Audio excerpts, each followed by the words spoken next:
नमाय विष्णुपदाय कृष्णपृष्ठाय भूतले श्रीमते भक्ति वेदांत स्वामिनिति नामिने। नमस्ते सरस्वती देवे गौरवाणी प्रचारिणे निर्विशेष शून्यवादी पश्चात्देशतारिणे। जय श्री कृष्ण चैतन्य प्रभु नित्यानंद श्री अद्वैत गदाधर श्रीवासदि गौरभक्तवृंद। हरे कृष्णा कृष्ण कृष्णा हरे हरे हरे राम राम राम हरे हरे। हरे कृष्णा कृष्ण कृष्ण हरे हरे हरे राम राम राम हरे हरे। हरे कृष्णा कृष्ण कृष्ण हरे हरे हरे राम राम राम हरे हरे। जय राधा माधव राधे जय पंचतत्व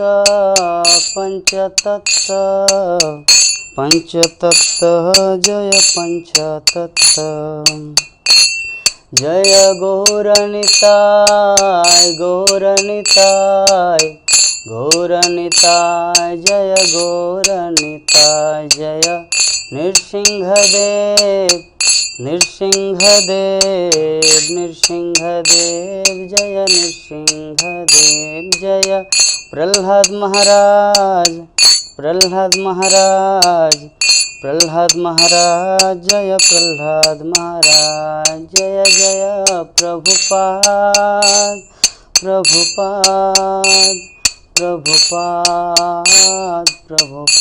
जय जय गुरुदेव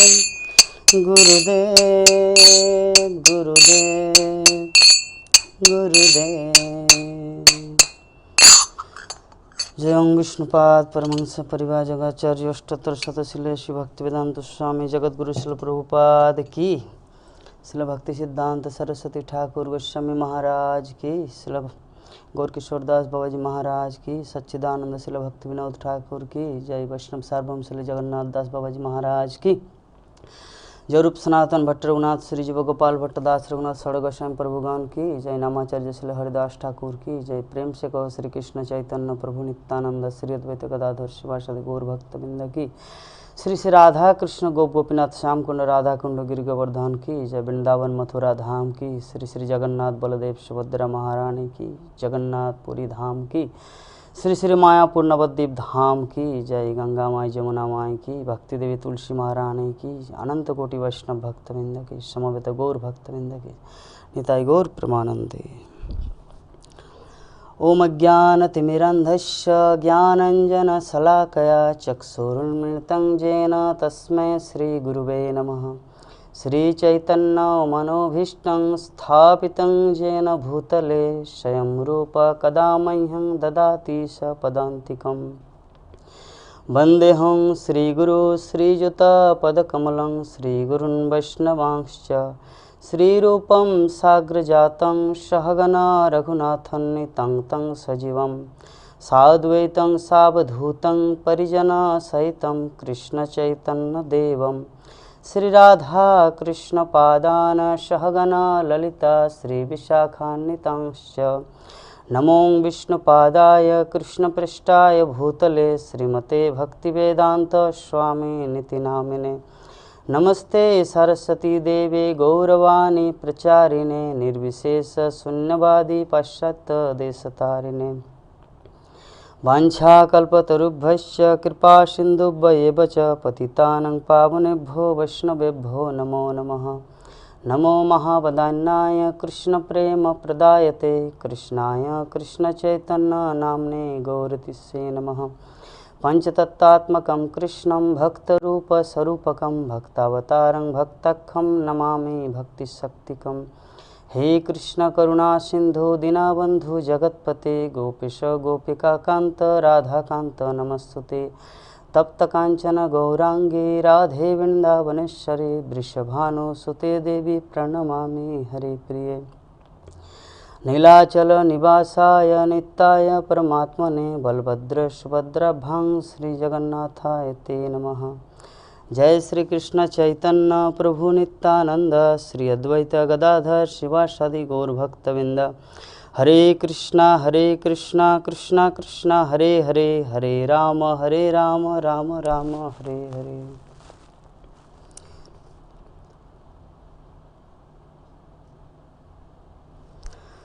हरे कृष्णा। स्वागत है आप सभी भक्तों का हमारे इस्कॉन मायापुर टेलीविज़न में। आज हम लोग शुरू करने जा रहे 5 दिवसीय एक सेमिनार नारद भक्ति दर्शन, जो आज उनका पहला दिन है। और आज का हमारा टॉपिक है नारद भक्ति दर्शन का पहला अध्याय है भक्ति का महत्व। तो आज हम लोग चर्चा करेंगे भक्ति का महत्व कि नारद मुनि जो विश्व के गुरु है, जगत गुरु, जिन्होंने अखिल ब्रह्मांड को भक्ति, कृष्ण भक्ति प्रदान की। इस संसार में जितने भी बड़े महान ऋषि, महान भक्त, सबका गुरु है नारद।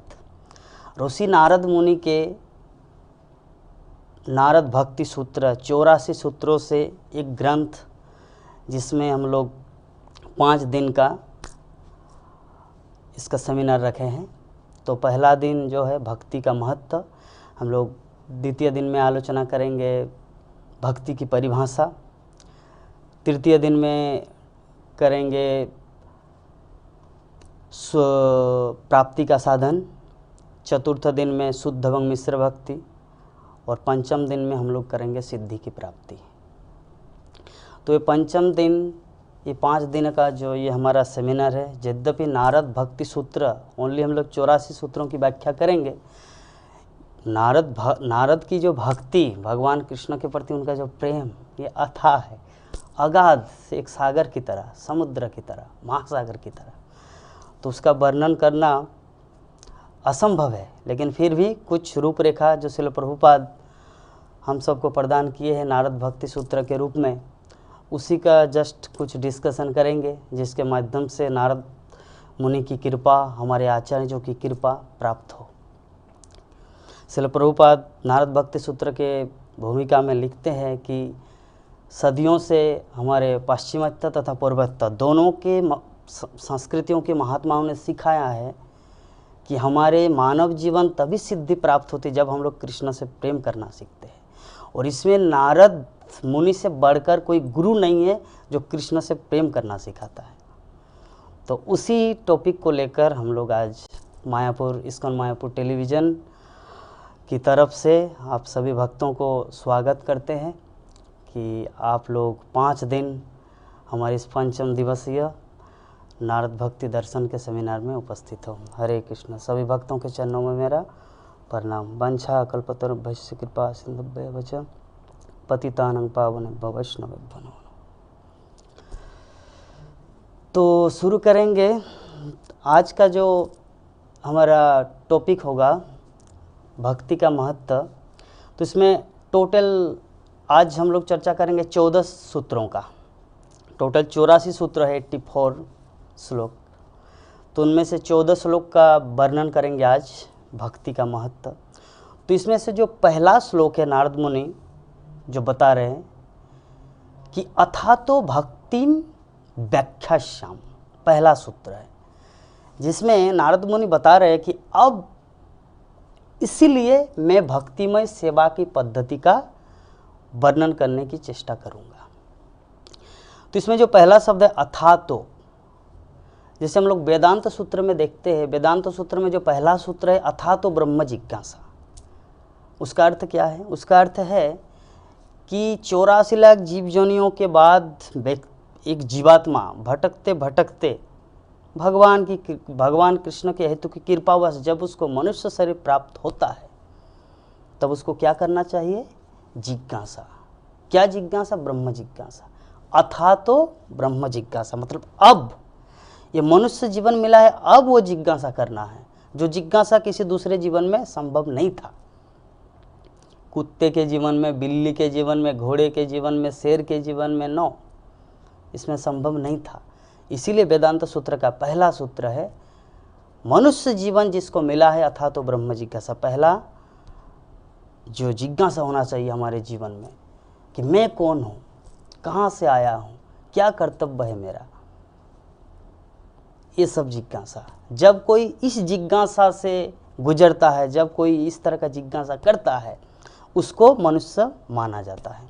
अन्यथा मनुष्य और पशु में कोई ज़्यादा अंतर नहीं है। मनुष्य जीवन तब शुरू होता है, श्रील प्रभुपाद तात्पर्य में लिखते हैं, मनुष्य जीवन तब शुरू होता है जब उसको ये अंडरस्टैंडिंग, ये समझ आता है कि अब मुझे परम तत्व के विषय में जिज्ञासा करना है, जानना है। मैं दुख नहीं चाहता, फिर भी दुख आता है।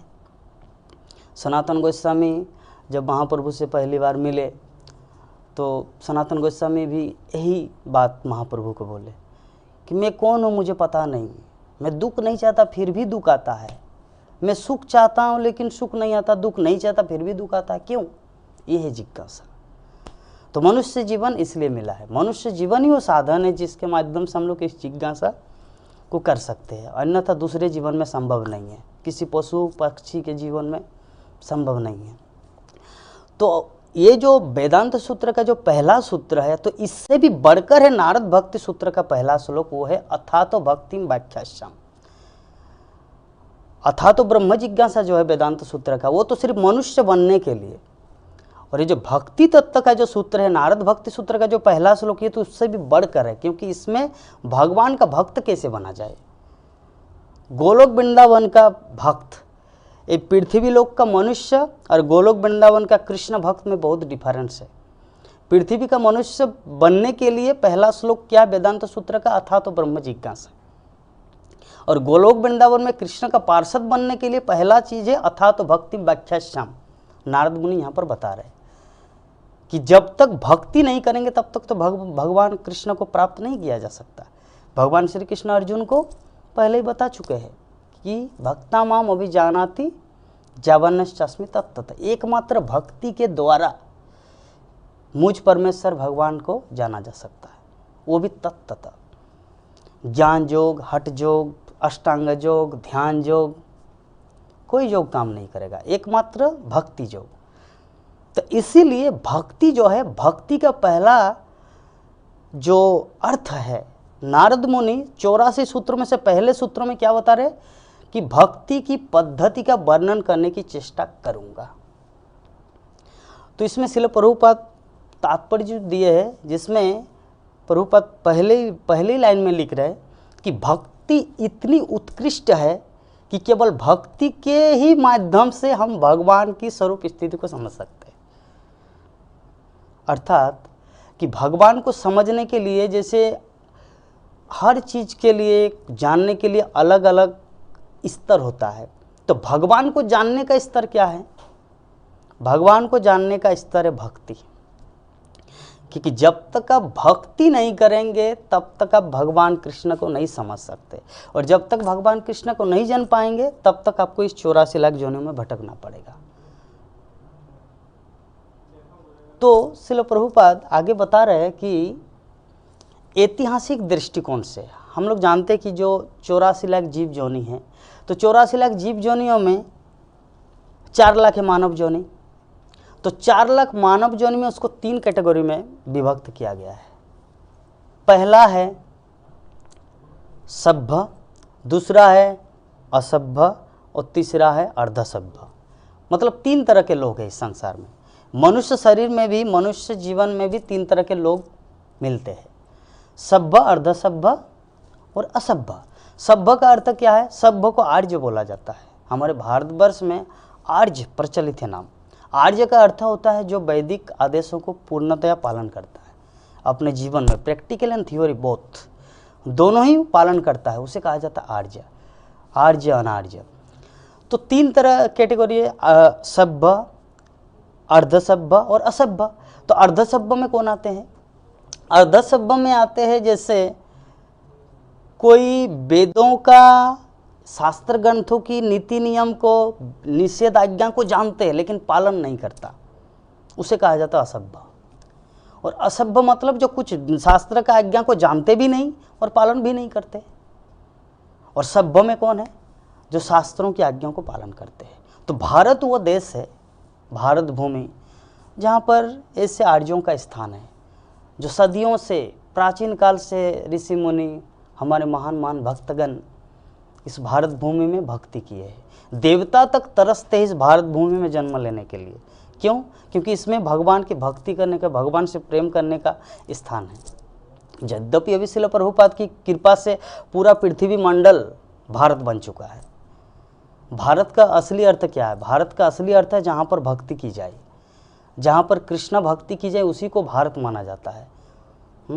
अभी श्रील प्रभुपाद की कृपा से, इस्कॉन की कृपा से होल वर्ल्ड, चाहे अमेरिका हो, रसिया हो, यूरोप हो, जहाँ भी, हर जगह सारे विश्व के लोग अभी कृष्ण भक्ति से जुड़े हैं।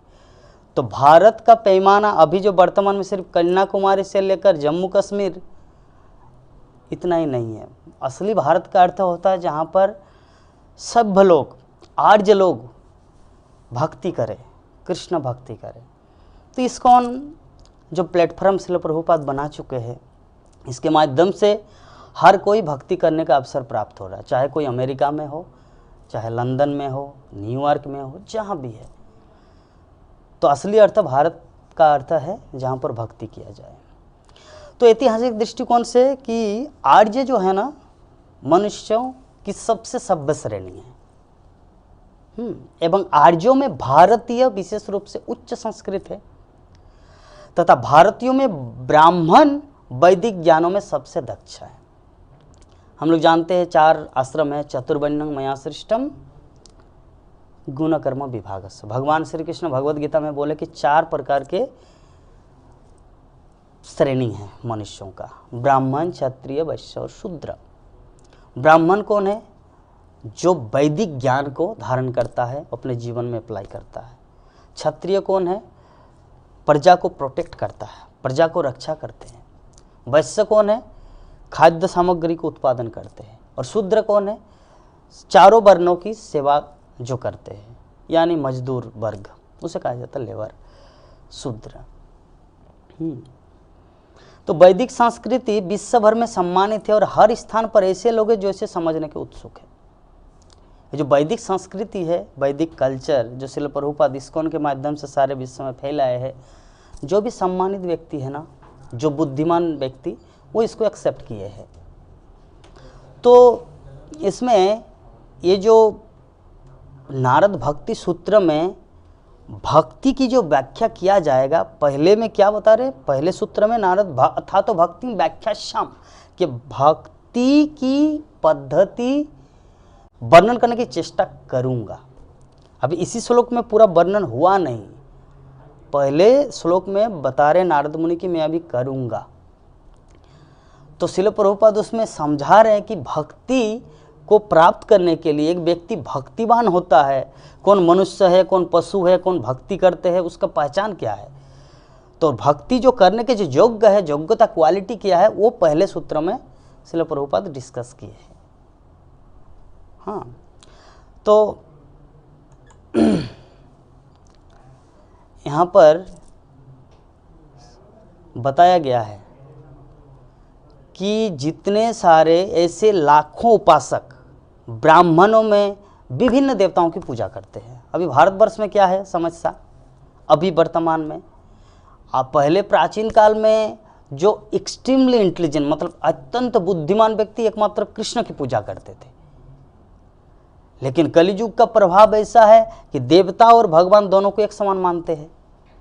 एकमात्र इस्कॉन की कृपा है, श्रील प्रभुपाद की कृपा है कि इस डिफरेंस को जगत के सामने प्रस्तुत किया गया है।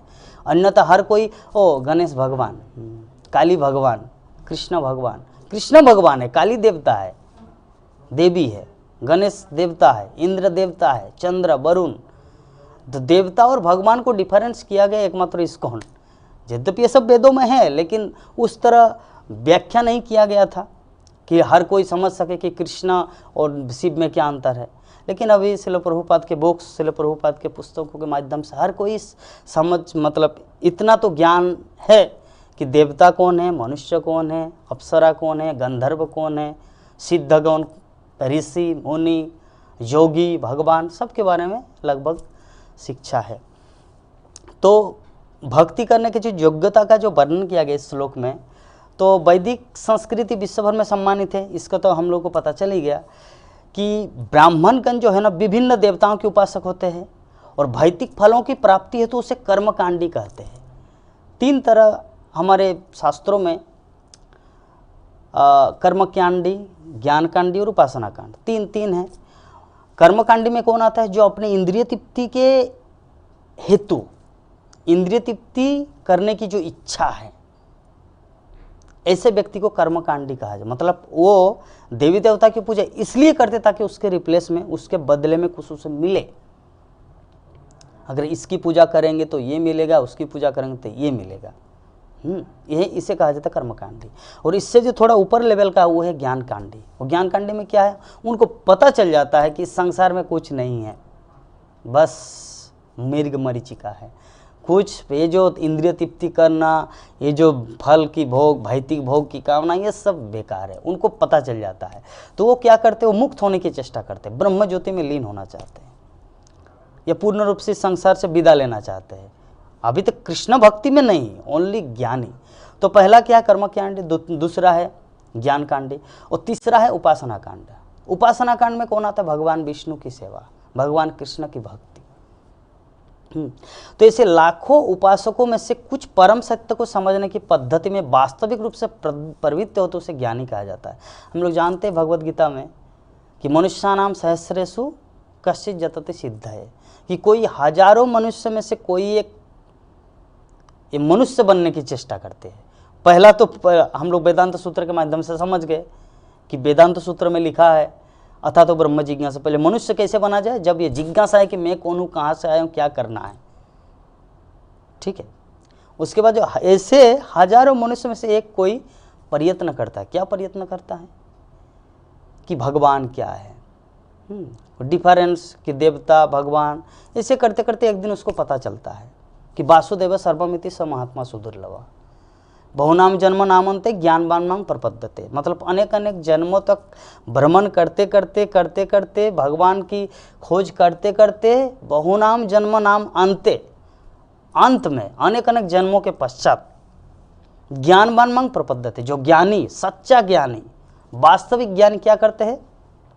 प्रपद्यते। किसका? कृष्ण का। प्रपद्यते अर्थात शरणागत होते हैं। क्यों शरणागत होते हैं? क्योंकि उसको पता है वासुदेव सर्वमिति स महात्मा, क्योंकि कृष्ण ही परम पुरुषोत्तम अखिल विश्व ब्रह्मांड के मालिक है। तो ये जो ऐसे इस कैटेगरी में आने के लिए उसको विभिन्न स्तर से गुजरना पड़ता है, अनेक जन्म लग जाते हैं। भगवान श्री कृष्ण खुद अर्जुन को ये चीज़ बोल रहे हैं, ये कोई साधारण बात नहीं, अनेक जन्म लग जाते हैं। तो उपसंहार क्या है? कर्मकांडी, ज्ञानकांडी, उसके बाद आएगा उपासना अर्थात भक्ति कांडी, अर्थात भक्ति योगी, कर्म योगी, ज्ञान योगी और भक्ति योगी। तो भक्ति योगी जो है ना, उपसंहार की यथार्थ आत्मज्ञानी होने पर ही व्यक्ति भक्ति की पद्धति प्रारंभ कर सकता है। आत्मज्ञानी जब तक नहीं होगा व्यक्ति, तब तक वो भक्ति के संसार में, भक्ति की दुनिया में प्रवेश नहीं कर सकता। देहात्म बुद्धि में पड़ा व्यक्ति भक्ति में सेवा की पद्धति को नहीं समझ सकता। देहात्म बुद्धि कौन है? देहात्म बुद्धि का अर्थ जैसे जब वो लड़का जो बच्चा होता है, आई एम ए चाइल्ड, मैं एक छोटा बच्चा हूँ। जब युवक बन जाता है कि मैं तो युवक हूँ। जब बूढ़ा बन जाते बोलते हैं मैं एक बूढ़ा हूँ। और अंत में मर जाता है, मतलब उसका जो थिंकिंग है, उनका जो चिंताधारा है कैसा है कि मैं एक शरीर हूँ। बचपन में सोचते कि मैं एक बच्चा हूँ, युवावस्था में सोचते कि मैं एक युवक हूँ, और वृद्धावस्था में सोचता है कि मैं एक बूढ़ा हूँ। तो इसे कहा जाता है देहात्म बुद्धि। तो इसे देहात्म बुद्धि से ऊपर उठकर जब कोई ये रियलाइज करता है, ये अनुभव करता है कि मैं आत्मा हूँ, मैं कृष्ण का दास हूँ, तब वो व्यक्ति कृष्ण भक्ति शुरू कर सकता है। केवल जब व्यक्ति इस ज्ञान में पूर्णतः स्थित हो जाता है कि वो शरीर नहीं बल्कि आत्मा है, तभी वो भक्तिमय सेवा की पद्धति को स्वीकार कर सकता है। तो नारद मुनि पहले जो श्लोक है अर्थात तो भक्ति का जो अब मैं भक्ति की पद्धति का वर्णन करूंगा, जो पहले श्लोक में ये समझा दिए कि भक्ति कौन व्यक्ति ग्रहण कर सकता है। ये नोट डाउन करने की बात है। सभी भक्तगण अगर किसी प्रकार का कुछ प्रश्न रहे तो कॉन्टेक्ट नंबर दिया गया है, आप लोग बाद में पूछ सकते हैं। तो नोट डाउन करना है, जहाँ पर कुछ संशय रहे, कुछ संदेह हो तो बाद में पूछ सकते हैं। तो पहला श्लोक में हम लोग समझ गए कि भक्ति को कौन व्यक्ति ग्रहण कर सकता है। देहात्म बुद्धि में पड़ा व्यक्ति भक्ति को ग्रहण नहीं कर सकता, क्योंकि भक्ति जो है ना पूरा चिन्मय वस्तु है, दिव्य है, ट्रांसेंडेंटल। क्योंकि भक्ति जो व्यक्ति ये सोचता है कि मैं एक बच्चा हूँ, मैं एक युवक हूँ, मैं एक बूढ़ा हूँ, तो ये तो देहात्म बुद्धि की बात है ना। तो देहात्म बुद्धि में पड़ा व्यक्ति भक्ति को ग्रहण या भक्ति को समझ नहीं सकता। तो नारद मुनि सेकंड श्लोक में, मतलब दूसरे श्लोक में, आज जो हम लोग 14 श्लोक का वर्णन करेंगे, तो पहला श्लोक हम लोग वर्णन कर चुके कि भक्ति को ही व्यक्ति ग्रहण कर सकता है जो देहात्म बुद्धि से रहित, अर्थात कि मैं शरीर नहीं, मैं आत्मा हूँ। जो श्रील प्रभुपाद का जो अंतिम फिलोसफी, फर्स्ट टू लास्ट, जीवन जब से वो इसको इस्टेब्लिश कर, तब से एक ही शिक्षा कि I am not this body, I am spirit soul, मैं शरीर नहीं, मैं एक चिन्मय आत्मा हूँ। और प्रभुपाद जब इस शरीर को, अपने शरीर को त्यागते समय भी 1977 को 1977 में, तब भी भागवतम के ट्रांसलेट के अंतिम शब्दों में I am not this body, I am spirit soul, मैं शरीर नहीं, मैं आत्मा हूँ। तो श्रील प्रभुपाद का वही फिलोसॉफी बारंबार क्यों एक चीज़ को रिपीट किया गया था, अभी भी रिपीट क्यों किया जाता है? क्योंकि भक्ति शुरू होगा तब जब आप ये समझेंगे कि मैं शरीर नहीं, मैं आत्मा हूँ। जब ये समझ नहीं आएगा तो भक्ति के राज्य में प्रवेश नहीं किया जा सकता, क्योंकि भक्ति जो है पूरी तरह से दिव्य है। भक्ति की विषय वस्तु पूर्ण रूप से दिव्य है, ट्रांसेंडेंटल है, उसको भौतिकता से कोई लेन देन नहीं है। यद्यपि लगता है कि हम लोग मंदिर जाते हैं, गाड़ी चलाते हैं, अगर भौतिक शरीर नहीं रहेगा तो हम गाड़ी चला के मंदिर कैसे जाएंगे, अगर भौतिक हाथ नहीं तो कैसे हाथ जोड़ करेंगे, कोई ऐसा सोच सकता, लेकिन अल्टीमेटली देखा जाए तो पूर्ण रूप से दिव्य क्रिया है भक्ति। तो चलिए हम लोग आगे बढ़ते हैं। तो नारद मुनि सेकंड श्लोक में बता रहे हैं कि सा तस्मिन परम प्रेम रूपा। पहला श्लोक हम लोग वर्णन कर चुके हैं, सेकंड जो द्वितीय श्लोक में बता रहे कि सा तस्मिन परम प्रेम रूपा, अर्थात कि भक्तिमय सेवा परम उत्कृष्ट शुद्ध भगवत प्रेम के रूप में प्रकाशित होती है। भक्तिमय सेवा जो हम लोग भक्ति करते हैं, इसका अर्थ क्या है? क्या भक्ति करते हैं, इसका अर्थ क्या है? भक्ति का अर्थ होता है कृष्ण से प्रेम। भगवान श्री कृष्ण सरल भाषा में भगवद गीता में बताया कि यत करोसी यत सनासी जज्जुहसी ददासी जत। तुम जो कुछ भी करते हो, खाते हो, पीते हो, दान करते हो, सब कुछ मुझे अर्पण करते हुए करो, यही भक्ति है। अगर मान लीजिए कि आपके पास उतना धन रत्न नहीं है, कुछ डोनेशन किया जाए किसी मंदिर में, किसी महात्मा को, किसी संस्था में, तो बस सिंपल पत्रम पुष्पम फलम तमें जो माँ भक्त परियच्छति। आप जो भी करते हो, आप थोड़ा सा पत्र, तुलसी पत्ता, जल, फल, फूल अर्पण करो, मैं उसी में संतुष्ट। तदहम भक्तु उपहृत स्नामि पर्यतात्मा, मैं उसको ही प्रेम पूर्वक स्वीकार करता हूँ। तो ये भक्ति, अल्टीमेटली भक्ति का अर्थ यही है कि हम लोग भगवान कृष्ण की इच्छा पूर्ति के अनुरूप कुछ भी करें, उसी को भक्ति कहा जा सकता है। तो भक्ति रसामृत सिंधु में रूप गोस्वामी लिखते हैं कि भगवत प्रेम को प्राप्त करने के पूर्व कुछ चीज आवश्यक है, वो है, उनमें से है पहला आदो श्रद्धा तथा साधु संग। भक्तिमय सेवा जो है, नारद मुनि बता रहे कि भक्तिमय सेवा परम उत्कृष्ट शुद्ध भगवत प्रेम के रूप में प्रकाशित होती है, सेकंड श्लोक में। तो परम प्रेम, भगवत प्रेम मतलब कृष्ण प्रेम के रूप में प्रकाशित होती है। तो कब? मेरे गुरु महाराज श्रीमद भक्तिचार्य स्वामी गुरु महाराज शरणागति के सेमिनार में गुरु महाराज बोल रहे थे कि कृष्ण प्रेम में शरणागति के साथ उसका कनेक्शन क्या है। गुरु महाराज बोल रहे थे कि जैसे लाइट, बल्ब और स्विच जो है वो शरणागति, और लाइट जो है कृष्ण प्रेम है। अगर स्विच को प्रेस करेंगे, शरणागति हो जाएंगे तो कृष्ण प्रेम प्राप्त होगा। अर्थात स्विच को प्रेस करेंगे तो लाइट जलेगा, बल्ब जलेगा। तो उसी तरह अगर हम लोग पूर्ण रूप से कृष्ण के प्रति समर्पण कर लेते हैं, समर्पण कर देते अपने आप को, महारवि राघवी जो अच्छा दिया तुहारा, जब पूर्ण रूप से समर्पण कर देते हैं भगवान श्री कृष्ण को, तब हम लोग के हृदय में एक एप्रोप्रिएट टाइम, मतलब एक यथा समय हम लोगों को कृष्ण प्रेम की प्राप्ति होगी। देर लगेगा, ऐसा नहीं कि ओवरनाइटली कुछ होता नहीं, एक रात में कुछ बदलेगा नहीं। श्रील प्रभुपाद बोलते कि 20 साल लग गया था मुझे भगवान कृष्ण की शरण लेने में। यद्यपि हम सब बोलते हैं कि हम तो कृष्ण के शरण में हैं, फिर भी मेरे जीवन में इतना दुख क्यों आता, या दुख आता है या सुख आता है, जो भी अलग मैटर है। विषय वस्तु कि मैं भगवान कृष्ण की शरण ली है, इसका अर्थ, इसका पता कैसे चलेगा। श्रील प्रभुपाद बोलते कि 20 साल लगा था, 20 ईयर्स। हाँ, तो उसी तरह अभी हम लोग, जैसे मान लीजिए मैं इस्कॉन ज्वाइन किया 2014 में, NDP न्यू डिवोटी ट्रेनिंग ब्रह्मचारी आश्रम मायापुर धाम। तो उस समय जब मैं ब्रह्मचारी आश्रम आया तो उस समय फील होता था कि मैं तो पूर्ण शुद्ध भक्त हूँ, इसीलिए तो मैं घर परिवार छोड़कर ब्रह्मचारी आश्रम आया। उसके बाद 1 साल 2 साल, 2014 अभी चल रहा 2021। अब मैं फील क्या कर रहा हूँ कि उस समय जब मैं सोच रहा था कि मैं भगवान कृष्ण के प्रति पूर्ण शरणागत हूँ, नहीं, अभी सोच रहा हूँ कि अभी मैं पूर्ण शरणागत हूँ। तो जब मेरा 20 साल 30 साल और गुजर जाएगा, जब मैं वृद्ध हो जाऊँगा, तब भी यही फील आएगा कि अभी भी मैं कृष्ण के प्रति पूर्णतः समर्पित नहीं हूँ। इसलिए गौर किशोर दास बाबा जी महाराज जब अपने जीवन के अंत में उनको पता चल गया कि कुछ ही दिन बाद मुझे इस जगत से प्रयाण करना है, अर्थात मुझे भगवत धाम जाना है, तो अपने शिष्यों को बता रहे थे कि जब मेरा मृत्यु होगा, मतलब मृत्यु होगा, तो आप लोग मेरे पैर को, चरण कमल, वो गौर किशोर दास बाबा जी महाराज क्या बोल रहे हैं, आप मेरे पैर को रस्सी से बांधकर नवद्वीप के गली गली में घुमाना है। क्यों ऐसा करेंगे?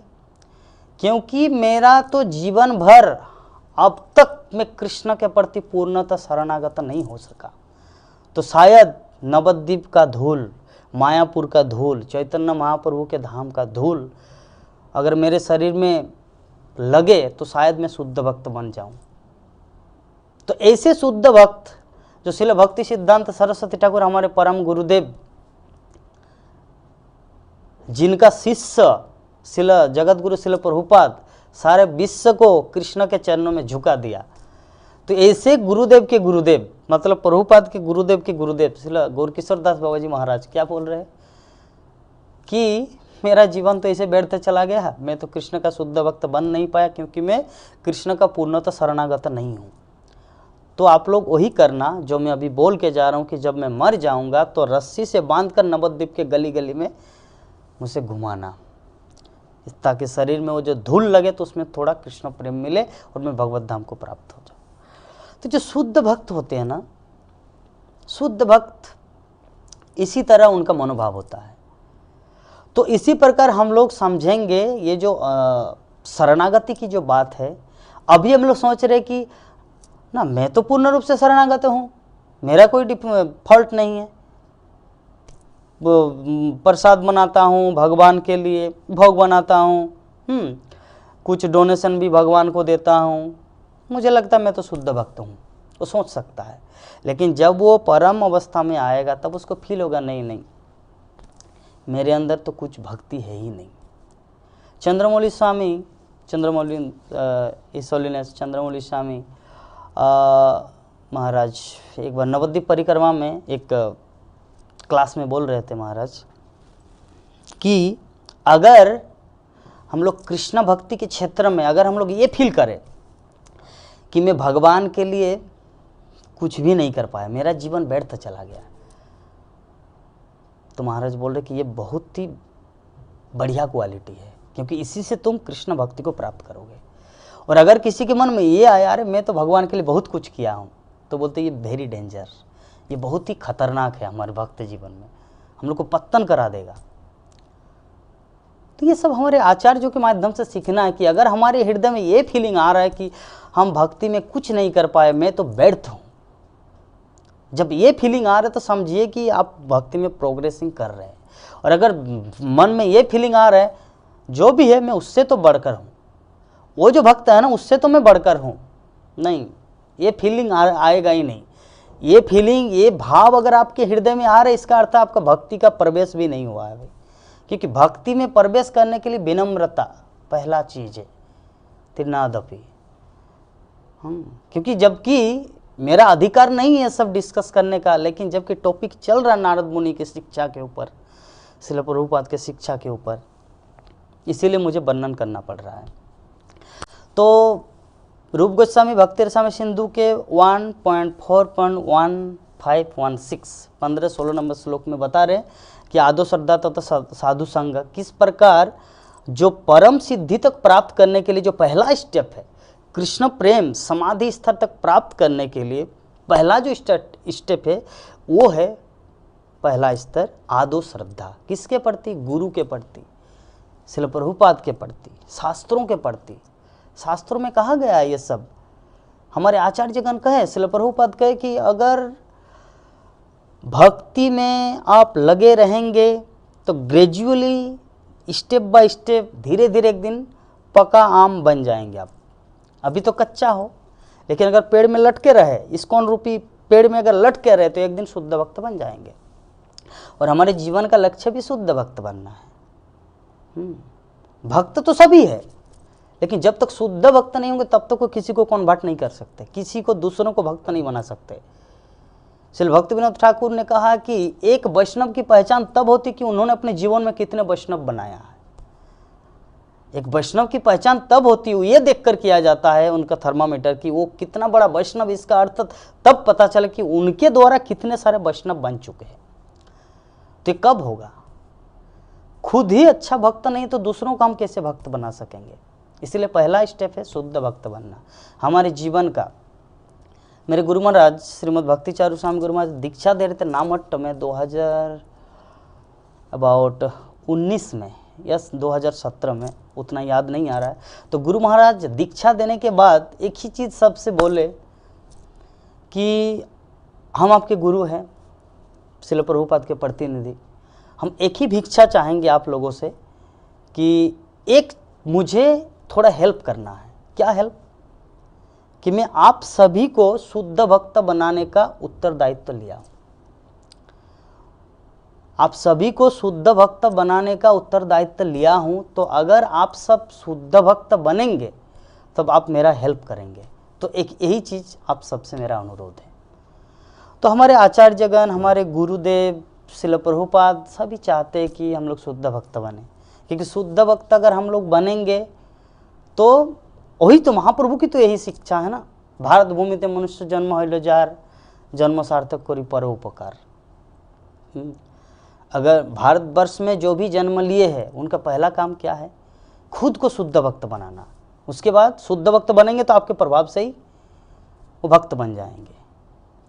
श्रील प्रभुपाद एरोप्लेन से आ रहे थे कहीं पर, तो मूढ़ी जो पफ राइस होता है, मूढ़ी खिला के उनको भक्त बना दिया। उनसे कुछ बात भी नहीं किए, प्रभुपाद मूढ़ी खा रहे थे। तो भक्त एक सामने था, एक यात्री पैसेंजर, उनको थोड़ा मूढ़ी दिया। कुछ दिन बाद वो इस्कॉन ज्वाइन कर लिया, प्रभुपाद उनसे बात भी नहीं किए थे। तो शुद्ध भक्त का प्रभाव है ना। तो इसीलिए शुद्ध भक्त बनना जीवन का लक्ष्य है। तो भगवत गीता में भगवान श्री कृष्ण कहते कि अन्य सारे पद्धति को छोड़कर मेरी शरण में आओ। ये विश्वास, कृष्ण सभी परिस्थितियों में मेरी रक्षा करेंगे, यही विश्वास एक भक्त के जीवन में, ये विश्वास होना चाहिए। हम लोग जानते हैं भक्ति विनोद ठाकुर के जीवन में कि वो जो फल्गु बाबा, फल्गु बाबा वो कुछ भगवान, अपने आप को भगवान मानते थे। तो भक्ति विनोद ठाकुर उस समय जिला मैजिस्ट्रेट थे। तो भक्ति विनोद ठाकुर बोले कि मैं तो ऐसे किसी के साथ फाइटिंग करने की इच्छुक नहीं है मेरा भाव, लेकिन क्या किया जाए। लेकिन वो अपने आप को भगवान मानते हैं और मैं कैसे स्वीकार करूं कि वो भगवान है? भगवान तो कृष्ण है। ये तो भक्ति विनोद ठाकुर के बाद की अवस्था। भक्ति विनोद ठाकुर जब छोटा बच्चा था, जब स्कूल में पढ़ते थे, तो ईश्वर चंद्र विद्यासागर जो हम लोग जानते हैं, बांग्ला स्वर वर्ण व्यंजन वर्ण के, तो विद्यासागर जब पढ़ा रहे थे ईश्वर निराकार ऐसे कुछ एक श्लोक बता रहे थे। तो भक्ति विनोद ठाकुर ने उनको क्वेश्चन किया था, केदारनाथ दत्त, कि आप जो बोल रहे कि भगवान निराकार है, क्या आप उसको देखे हैं कि वो निराकार है या साकार है? ईश्वर चंद्र विद्यासागर बोले कि नहीं, वो तो मुझे पता नहीं। तो आप ऐसे कैसे यकीन से कह सकते हैं कि भगवान निराकार है? साकार भी हो सकते हैं। तो भक्ति विनोद ठाकुर बचपन से ही इतना एक्सपर्ट थे। वो मायावादियों के साथ कोई कॉम्प्रोमाइज नहीं करते, मायावादी निर्विशेषवादी, कृष्ण परम पुरुषोत्तम भगवान। और वही पद्धति भक्ति सिद्धांत सरस्वती ठाकुर, श्रील प्रभुपाद, हमारे आचार्य, हमारे गुरुदेव और इस्कॉन का हर मेंबर बोल्डली हर जगह बोलते कि Krishna is the supreme personality of godhead, Krishna परम पुरुषोत्तम भगवान है। हाँ, तो विषय वस्तु के चैतन्य महाप्रभु पता है कि ये जो प्रेम है, कृष्ण प्रेम, ये मानव जीवन की सिद्धि की परम अवस्था बताए हैं। मानव जीवन में, हर जीवन में सिद्धि होती है। जैसे कोई मानव है, कोई क्रिकेट खेलता है, क्रिकेट में वो अपने आप को प्रसिद्धि लाभ किए है। कोई मानव है, कोई व्यक्ति है जो फिल्म स्टार है, कोई व्यक्ति है जो बड़ा बिजनेसमैन है, बिड़ला डालमिया, लाइक दैट। तो हर कोई अपने अपने क्षेत्र में महान है, पॉपुलर है, लोकप्रिय है। तो चैतन्य महाप्रभु बता रहे कि ये जो कृष्ण प्रेम, ये हमारे मानव जीवन की सिद्धि की परम अवस्था है। मानव जीवन की सिद्धि, मानव जीवन की सिद्धि क्रिकेटर बनना, बड़ा बिजनेसमैन बनना, बड़ा फिल्म स्टार बनना, बड़ा हीरो बनना, नो। मानव जीवन की सबसे बड़ी सिद्धि है कृष्ण प्रेम को प्राप्त करना। चैतन्य महाप्रभु ये चीज़ बता रहे हैं, क्योंकि ये जो धर्म, अर्थ, काम, मोक्ष, भगवत प्रेम, इन सबसे ऊपर होता है। कोई धर्म, जैसे धर्म क्यों करते हैं लोग? भक्ति अलग चीज़ है, धर्म अलग चीज़ है। धर्म क्यों करते? क्योंकि धर्म इसमें, जैसे कर्मकांडी सेक्शन, धर्म इसलिए करते ताकि कुछ अर्थ आए। धर्म अर्थ काम, फिर अपनी इच्छा की पूर्ति करे। धर्म अर्थ काम मोक्ष, उसके बाद जब सेटिस्फैक्शन, जब जितना कुछ इंद्रिय तृप्ति होना था सब हो गया, उसके बाद वो मोक्ष की कामना करते हैं। तो भगवान जो है ना, ये पूर्ण रूप से शुद्ध है। भगवान इंद्रिय तृप्ति जैसा भगवान के प्रति, भगवान आप्त काम है। भगवान को किसी इच्छा की पूर्ति के लिए किसी का जरूरत नहीं पड़ता। हम सब जो बद्ध आत्मा है, बद्ध आत्मा का क्या जरूरत है? अगर कोई पुरुष है तो उसको एक स्त्री चाहिए, अगर किसी कोई स्त्री है तो पुरुष चाहिए, अगर कोई पशु है तो उसको दूसरा पशु चाहिए। लेकिन भगवान हम दिव्य है, उनको वो आप्त काम है, आत्मा राम है। उनको किसी से अपनी इच्छा की पूर्ति के लिए, उनका इच्छा क्या इच्छा है? वो खुद परमेश्वर है, उनकी क्या इच्छा है? इच्छा जिसका होता है, जिनके पास नहीं है। भगवान के पास क्या नहीं है? सारे ऐश्वर्य पूर्ण है भगवान।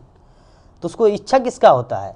जैसे मान लीजिए आपके घर में सब कुछ है, खाना पीना, रहना, घोड़ा गाड़ी, दाना, एवरीथिंग इज देयर, सब कुछ है। तो किस चीज़ का आप इच्छा करेंगे? तो भगवान, उनके पास सब कुछ है, सारे ऐश्वर्य। तो भगवान को प्राप्त करने के लिए श्रील प्रभुपाद यहाँ पर जो द्वितीय हमारा श्लोक है, द्वितीय श्लोक में श्रील प्रभुपाद तात्पर्य में लिख रहे हैं कि चूंकि भगवान शुद्ध है और इसीलिए शुद्ध हुए बिना कोई भी भगवत प्रेम के उच्चतम सिद्धि स्तर तक नहीं पहुंच सकता। जब तक कोई शुद्ध न हो, अर्थात शुद्ध भक्त जब तक न हो, तब तक वो शुद्ध कृष्ण प्रेम को समझ भी नहीं सकता और भगवत धाम जा भी नहीं सकता। तो इस प्रकार हम लोग देखें कि पहला सूत्र हमारा हुआ, द्वितीय सूत्र, तृतीय सूत्र में नारद मुनि बता रहे हैं कि अमृत स्वरूपाचा, भक्ति क्या है, भक्ति का महत्व, कल हम लोग डिस्कस करेंगे भक्ति की परिभाषा, भक्ति क्या है, और आज हम लोग डिस्कस करेंगे भक्ति जरूरी कितना जरूरी है हमारे जीवन में, मानव जीवन में भक्ति कितना जरूरी है, भक्ति का महत्व, उसका जो सेमिनार का पहला डे आज। और कल हम लोग डिस्कस करेंगे भक्ति की परिभाषा कि भक्ति एक्चुअली है क्या। तो तृतीय श्लोक में नारद मुनि बता रहे कि अमृत स्वरूपाचा, ये शुद्ध भगवत प्रेम नित्य है। शुद्ध भगवत प्रेम नित्य है। नित्य का अर्थ होता सनातन, जो कभी माइनस प्लस नहीं होता, जिसे कहा जाता है। हमारे जीवन में जो प्रेम है वो माइनस प्लस होता है। जब हम लोग छोटे बच्चे रहते हैं, हमारा प्रेम किसके साथ होता है? माँ के साथ, क्योंकि माँ दूध पिलाती है। उसके बाद जब हम लोग थोड़ा बड़े हो जाते हैं, छोटे बच्चे जो खेल कूदते हैं वो हमारा दोस्त बन जाते हैं, तो उससे प्रेम हो जाता है। फिर थोड़ा बड़े हो जाते युवावस्था में, अगर नारी है तो पुरुष के साथ, पुरुष है तो नारी के साथ, युवा है तो युवती के साथ, युवती है तो युवा के साथ, ये प्रेम।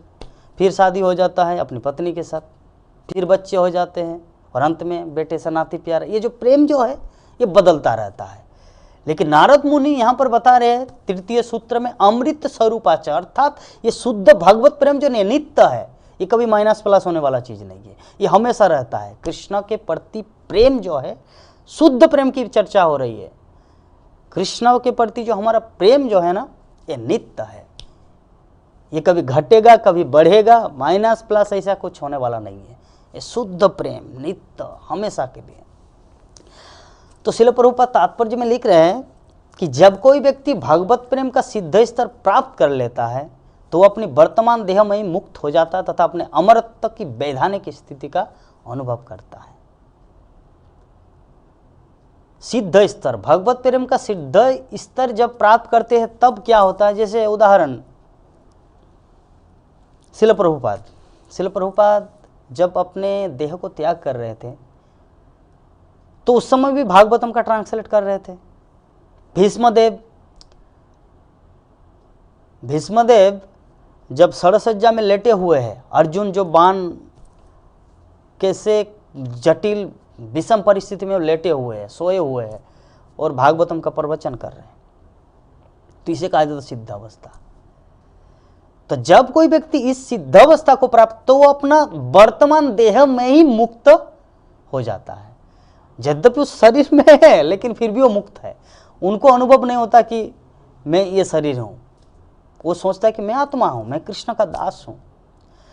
वो क्या करते हैं? अपने अमरत्व की वैधानिक स्थिति का अनुभव करता है। अमरत्व मतलब जो कभी मरेगा नहीं।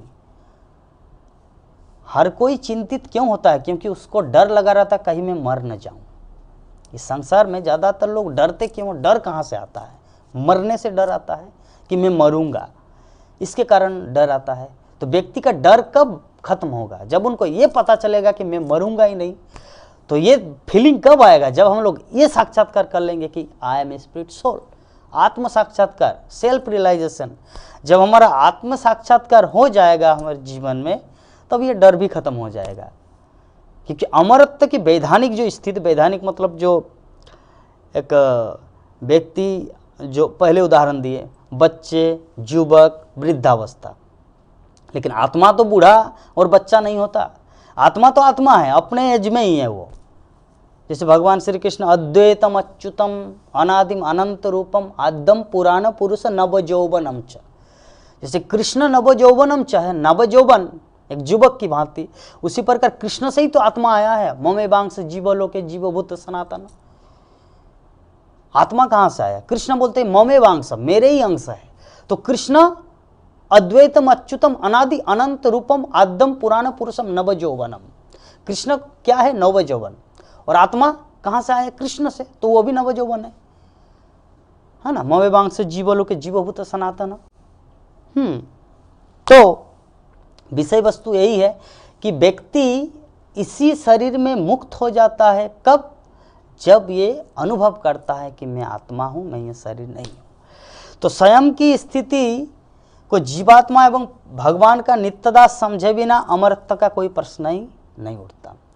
हमारे जो अपना जो स्टेज की हम किस स्तर में हैं, जब तक हम लोग भगवान की स्थिति को नहीं समझेंगे, जब तक हम लोग अपनी स्थिति को नहीं समझेंगे, तब तक ये जो अमरत्व है, ये जो नित्य जीवन का कोई प्रश्न ही नहीं उठता। क्योंकि हम लोग जानते हैं व्यक्ति जब मूर्ख होता है, मूर्ख मतलब हर कोई मूर्ख है, जिसका भी भगवत ज्ञान नहीं है वो मूर्ख है। जब कोई व्यक्ति ये नहीं जानता कि कृष्णा और मेरे में अंतर क्या है, मैं क्या हूँ, मैं एक छोटा सा एक बद्ध आत्मा हूँ, अभी बद्ध जीव है ना। श्रील प्रभुपाद बोले कि तुम पहले मुक्त आत्मा थे या भगवान के नित्य पार्षद थे, वो अलग मैटर है, लेकिन अभी you are in this material world, अभी आप भौतिक जगत में हो।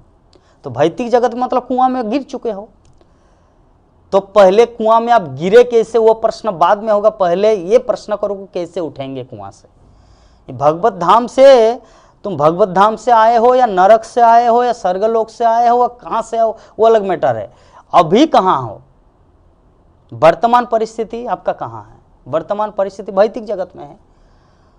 तो अपने आप को तुम फील कर सकते हो कि मैं तो भगवान का नित्य पार्षद हूँ, इसीलिए शायद मायापुर में मुझे वास मिला है। ये सब मिसकॉन्सेप्शन छोड़ दो। हाँ, एक दृष्टिकोण से हर कोई भगवान का पार्षद है, क्योंकि भगवान खुद बोले कि मम एवांश जीवो लोके, संसार में जितने सारे आत्मा है सब मुझसे ही आया है। और भगवान कहाँ रहते थे, भौतिक जगत में या भगवत धाम में? भगवत धाम में। तो एक दृष्टिकोण से हर कोई भगवान का पार्षद है, लेकिन अभी वो कहाँ है? कोई कुत्ते के रूप में, कोई बिल्ली के रूप में, कोई घोड़े के रूप में, कोई हाथी के रूप में, कोई प्रेत के रूप में है। तो इससे तो मुक्त होना है ना। तो मानव जीवन ही वो साधन है जिससे हम मुक्त हो सकते हैं। तो जब तक हम लोग इस तथ्य को नहीं समझेंगे कि अपनी वैधानिक स्थिति को भगवत अंश समझने वाला तथा स्वयं को पूर्ण गंभीरता से भक्तिमय सेवा में नियोजित करने वाला व्यक्ति तुरंत अमृत हो जाता है। जब हमारा ये अंडरस्टैंडिंग हो जाता है कि मैं कृष्ण का नित्य दास हूँ, कृष्ण कृष्ण है, हम है, कृष्ण विभु है, हम अंश है, कृष्ण सागर के तुल्य, हम एक छोटे बूंद के तुल्य है। कृष्ण के साथ हमारा कंपेयर ही नहीं हो सकता। सागर में कितने पानी है? सागर में अथाह समुद्र, अपार संसार, अथाह है, जिसको कोई पार नहीं, इतना पानी है। और एक बूंद का मात्रा कितना है? एक बूंद के सामने कुछ, एक सागर के सामने एक बूंद कुछ भी नहीं। उसी प्रकार हम सब जो है ना, हम सब अंश है और कृष्ण विभु है, विभु आत्मा और अनु आत्मा।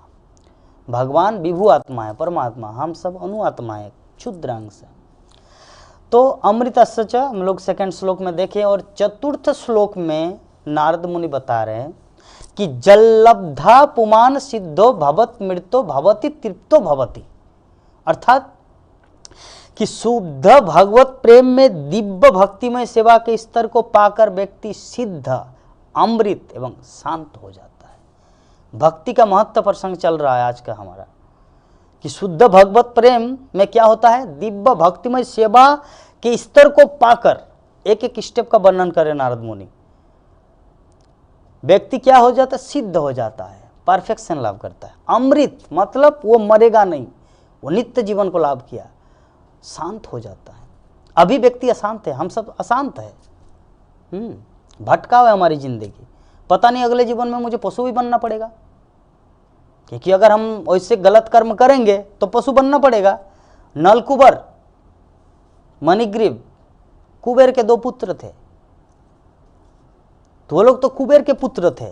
ट्रेजरी डिपार्टमेंट, कुबेर उनका लड़का था, फिर भी तो उसको अगले जीवन में पेड़ बनना पड़ा। क्यों? गलत कर्म के कारण। नारद मुनि को इंसल्ट किया था, अपमान किए थे। तो अगर हम लोग भी अपने जीवन में वैष्णव अपराध करेंगे तो हमारा कोई गति नहीं है, हमारा निस्तार नहीं है।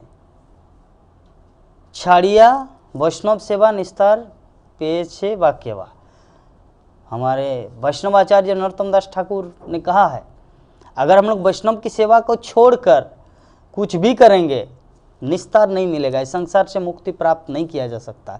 वही 84 लाख में हम लोग को भटकना पड़ेगा। हाँ, तो आज अभी जो श्लोक है, चतुर्थ नंबर श्लोक में क्या बता रहे कि जल्लब्धा पुमान सिद्धो भवत मृतो भवति तृप्तो भवति, मतलब शुद्ध भगवत प्रेम क्या है? शुद्ध भगवत प्रेम में क्या होगा? दिव्य भक्तिमय सेवा के स्तर को पाकर व्यक्ति सिद्ध, अमृत एवं शांत हो जाता है। अशांत तो हर कोई जानता है, लेकिन शांत क्या है वो किसी को पता नहीं, क्योंकि जब तक कोई भक्ति नहीं करता, जब तक कोई भक्ति के स्तर को नहीं प्राप्त कर लेंगे, तब तक शांति क्या है उसको पता ही नहीं चलेगा। क्योंकि शांति का सूत्र तो भगवत गीता में भगवान कृष्ण बोले हैं ना कि भोक्तारम यज्ञ तपसांग सर्वलोको महेश्वरम सुहृदम सर्वभूतानम ज्ञातामंग शांति मृच्छते। शांति किसको प्राप्त होगा? जिसको पता है क्या कि कृष्ण ही अखिल विश्व ब्रह्मांड के मालिक है। भोक्तारम यज्ञ तपसांग सर्वलोक महेश्वरम। Not only Bharatvarsh, not only America, Bharat, पृथ्वी, अनंत कोटि विश्व ब्रह्मांड, सर्वलोक महेश्वरम।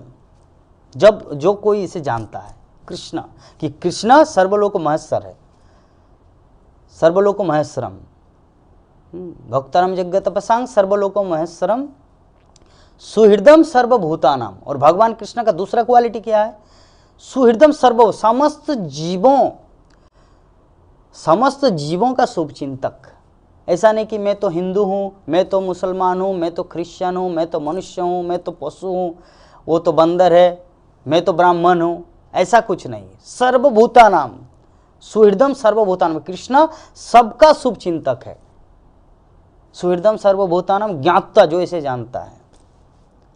सुहृदम सर्वभूतानाम ज्ञातामांग, जो मुझे जानता है इस तरह की मेरे अंदर कि मैं सबके शुभ चिंतक हूँ, मैं समस्त जगत के मालिक हूँ।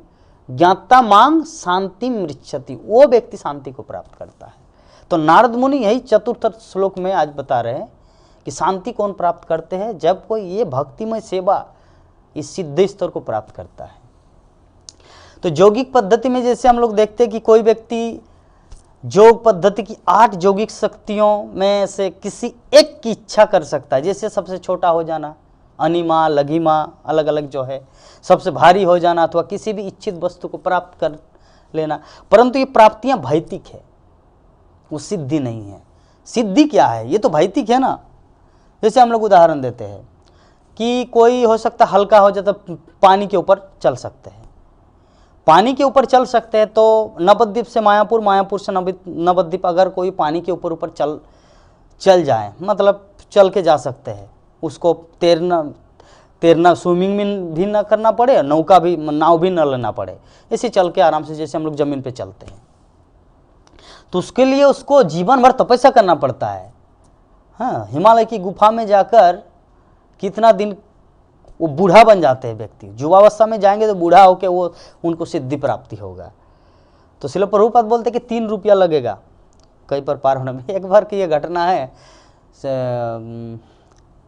श्रील प्रभुपाद शायद हाँ मायापुर में ही थे। तो कोई एक शिष्य उनको प्रश्न किया कि प्रभुपाद एक ऐसे में जोगी को देखा कि पानी में तैर सकता है, मतलब पानी में ही वो चल सकता है।